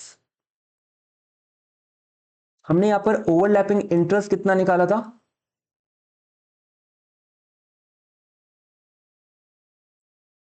ओवरलैपिंग इंटरेस्ट ओके हमने 2 मंथ का निकाला था, ठीक है। तो यहां पर हमारा इंटरेस्ट है 42 लाख का। अब यहां पर हमें मिलेंगे टैक्स बेनिफिट। टैक्स बेनिफिट मिलेंगे 40% की टैक्स रेट पर। किस किस पर टैक्स बेनिफिट मिलेंगे? इंटरेस्ट के ऊपर टैक्स बेनिफिट मिलेगा। तो इंटरेस्ट की कॉस्ट अगर 42 लाख है तो 42 लाख का 40% मिलेगा टैक्स बेनिफिट। कितना होता है अमाउंट? ये होता है 16,80,000। तो 16,80,000 का टैक्स बेनिफिट इंटरेस्ट की कॉस्ट पे मिलेगा। अब और कहां पर टैक्स बेनिफिट मिलेगा? यहां पर ओल्ड बॉन्ड की हमारे पास कॉस्ट अवेलेबल है। ओल्ड बॉन्ड जब इश्यू किए थे तब 9 लाख का डिस्काउंट दिया था और 3,60,000 का दिया था फ्लोटेशन कॉस्ट में खर्चा। तो ये जो आपका खर्चा है इसका बेनिफिट ओवर द पीरियड आपको मिल रहा था जब तक ओल्ड बॉन्ड की लाइफ है। तो कैलकुलेट करते हैं। यहां पर जो हमने डिस्काउंट दिया था 9 लाख का, क्या पूरे 9 लाख का बेनिफिट मिलेगा? पूरे का नहीं मिलेगा, हर साल हमें थोड़ा थोड़ा बेनिफिट मिलेगा। तो एक साल में कितना बेनिफिट मिलेगा? 9 लाख 30 ईयर्स की कॉस्ट है, तो एक साल की कॉस्ट आती है 9 लाख डिवाइड बाय 30, मल्टीप्लाई करेंगे 40%। तो 9 लाख डिवाइड बाय 30, एक साल में 30,000 का बेनिफिट मिलेगा। 30,000 इंटू करेंगे 14%, 12,000 का बेनिफिट आएगा। चेक कर लेते एक बार, 9 लाख बाय 30, 30,000 इंटू 40%।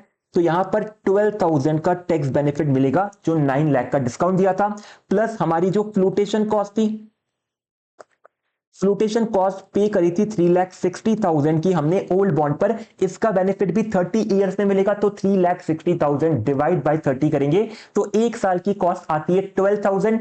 12,000 एक साल की कॉस्ट है जिस पर मिलेगा 40% का टैक्स बेनिफिट। 12,000 का 40%, 4,800 का आता है टैक्स बेनिफिट।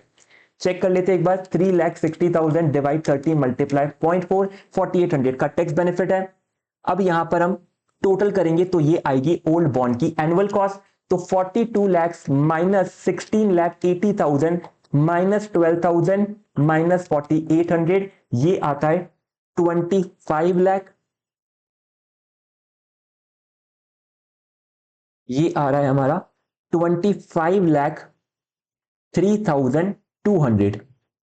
सो 25,03,200 ओल्ड बॉन्ड की कॉस्ट है। आपकी कितनी कॉस्ट आ रही है क्विकली चैट सेक्शन में मेंशन करो। मैं क्विकली आपका चैट भी ओपन कर लेता हूं।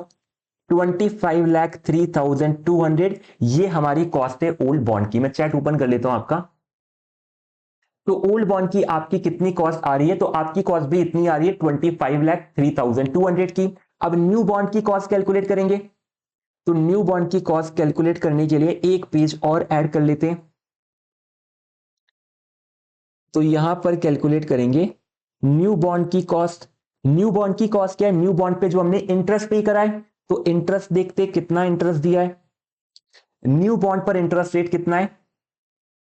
न्यू बॉन्ड का इंटरेस्ट रेट है हमारा 12% का। तो 3 करोड़ पे 12%, 36 लाख। तो इंटरेस्ट पे करा है हमने 3 करोड़ पे 12% का, यानी 36 लाख का हमारा इंटरेस्ट बनता है। अब यहां पर भी मिलेंगे टैक्स बेनिफिट्स 40% के टैक्स रेट पर। तो इंटरेस्ट के ऊपर मिलेगा टैक्स बेनिफिट। इंटरेस्ट पे कराए 36 लाख का, इसका 40%, ये आना चाहिए 14,40,000 का। 14,40,000 का टैक्स बेनिफिट है। वेरीफाई कर लेते हैं। 36 लाख इंटू 40%, 14,40,000 प्लस हमने न्यू बॉन्ड पर एक खर्चा और किया था। क्या खर्चा किया था? तो न्यू बॉन्ड जब यहां पर ईयर 5 में इश्यू किया था तो फ्लोटेशन कॉस्ट पे करी थी 4 लाख की। यहां पर हमने बोला था कि 4 लाख की फ्लोटेशन कॉस्ट है। इसका बेनिफिट कब तक मिलेगा? इसका बेनिफिट न्यू बॉन्ड की लाइफ तक मिलेगा, 25 ईयर्स तक मिलेगा। तो 4 लाख की कॉस्ट को डिवाइड करेंगे 25 ईयर से, हर साल की कॉस्ट आएगी जो पीएनएल में जाएगी और उस पर लेंगे टैक्स बेनिफिट। तो 4 लाख डिवाइड बाय 25, यहां पर फ्लोटेशन है 4 लाख की फ्लोटेशन कॉस्ट है, 25 ईयर्स में अमोर्टाइज करनी है और 40% मिलेगा टैक्स बेनिफिट। कितना होता है अमाउंट? 4 लाख डिवाइड बाय 25, ये होता है 16,000 इंटू 40%, 6,400। तो 6,400 का मिलेगा टैक्स बेनिफिट। ये हो जाएगी न्यू बॉन्ड की कॉस्ट।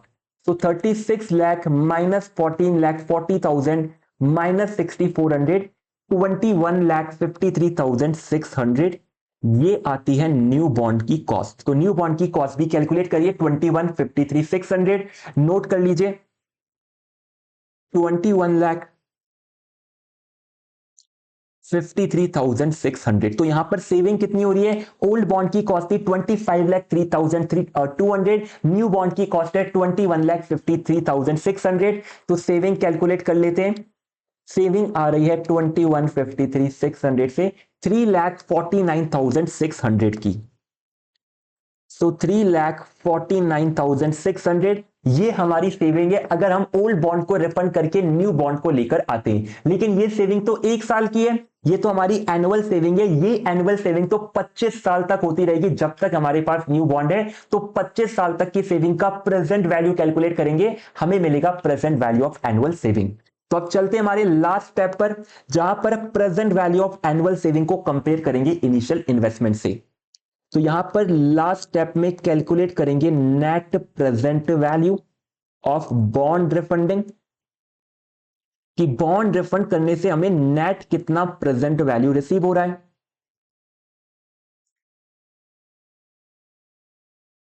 तो यहां पर पहले प्रेजेंट वैल्यू करेंगे ऑफ एनुअल सेविंग।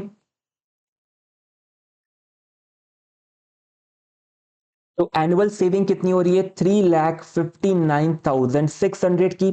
कब तक होती रहेगी 25 ईयर तक। तो मल्टीप्लाई करेंगे present value annuity factor of 25 year, और इंटरेस्ट रेट कितना है, इंटरेस्ट रेट क्वेश्चन में मेंशन था 8% का।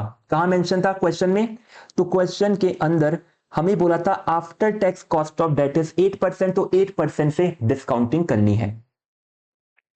तो 25 ईयर 8% से कैलकुलेट करते हैं एन्युटी फैक्टर। तो 1.08 डिवाइड इक्वल प्रेस करना पड़ेगा 25 टाइम। तो 1 2 3 4 5 6 7 8 9 10 11 12 13 14 15 16 17 18 19 20 21 22 23 24 25। तो बिल्कुल करेक्टली काउंट करना है। 25th ईयर का पीवी फैक्टर आ रहा है 0.146, ग्रैंड टोटल करेंगे मिल जाएगा एन्युटी फैक्टर 10.6747। तो हम यहां पर 3 डेसिमल तक रखते हैं तो 10.675। तो यहां पर 3,59,600 मल्टीप्लाई बाय 10.675, ये आएगा हमारा present value of annual saving. कितना आता है 35967 मल्टीप्लाई बाय 10.675, ये आता है 38,38,730। तो आपका कितना आ रहा है present value of annual saving, quickly chat section में मेंशन कर दीजिए। हमारा आ रहा है 38,38,730 का। मैं चैट आपका ओपन कर लेता हूं। तो आपने भी 10.675 का फैक्टर लिया है एंड 359,600 से मल्टीप्लाई किया। आपको बताना है आंसर कितना आ रहा है। तो 3 ओके, आपका जो सेविंग है वो 349,600 है। ओके 349,600 है, हमने यहां पर 359 लिख दिया, तो ये 349,600 है। तो करेक्ट कर लेते हैं, 349,600 मल्टीप्लाई बाय 10.675, ये होता है 37,31,980 का। तो आपका भी 37,31,980 आ रहा है क्या, 37,31,980। तो आपका भी आंसर यही आ रहा है present value of annual saving का। Present value of annual saving में से माइनस करते हैं इनिशियल इन्वेस्टमेंट को। तो इनिशियल इन्वेस्टमेंट कितना हुआ है हमारा बॉन्ड रिफंडिंग के डिसीजन में, हमने कैलकुलेट किया था फर्स्ट स्टेप के अंदर। तो इनिशियल इन्वेस्टमेंट था 29,20,000 का, तो माइनस कर देंगे। तो 29,20,000 का इनिशियल इन्वेस्टमेंट माइनस, मिल जाएगा नेट प्रेजेंट वैल्यू। तो 29,20,000 ये होता है 8,11,980 का एनपीवी। आपका आंसर कितना है, आपका आंसर भी यही है। तो 8,11,980 नेट प्रेजेंट वैल्यू है, पॉजिटिव नेट प्रेजेंट वैल्यू है। तो हम ओल्ड बॉन्ड को रिफंड करके न्यू बॉन्ड्स को करना चाहेंगे इश्यू। तो ये हमारा एडिशनल क्वेश्चन 5 होता है कंप्लीट। वेरीफाई करते हैं आईसीआई से। चलते क्वेश्चन बैंक पर, एडिशनल क्वेश्चन 5 पर हमें चलना है।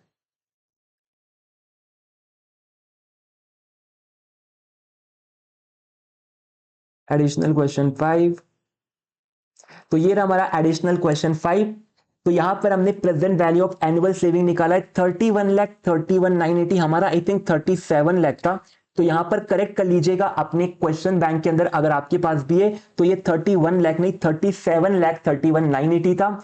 29,20,000 का हमारा इनिशियल इन्वेस्टमेंट था, तो 8,11,980 का आता है एनपीवी। और रिकमेंड करेंगे कि हमारा बॉन्ड का एनपीवी पॉजिटिव है तो बॉन्ड को रिफंड करना चाहिए। देन वर्किंग नोट के अंदर इनिशियल इन्वेस्टमेंट कैलकुलेट किया गया है जो कि 29,20,000 है। यहां पर एनुअल सेविंग के लिए ओल्ड बॉन्ड की कॉस्ट है 25,03,200, न्यू की है 21,53,600, सेविंग आती है 349,600 की, जो कि हमने कैलकुलेट करी थी।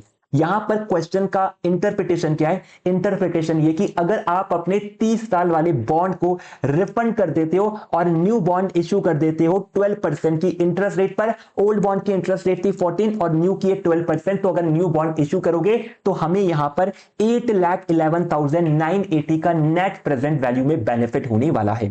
तो एडिशनल क्वेश्चन 5 होता है कंप्लीट और बॉन्ड रिफंडिंग का कंसेप्ट भी डन है। चलते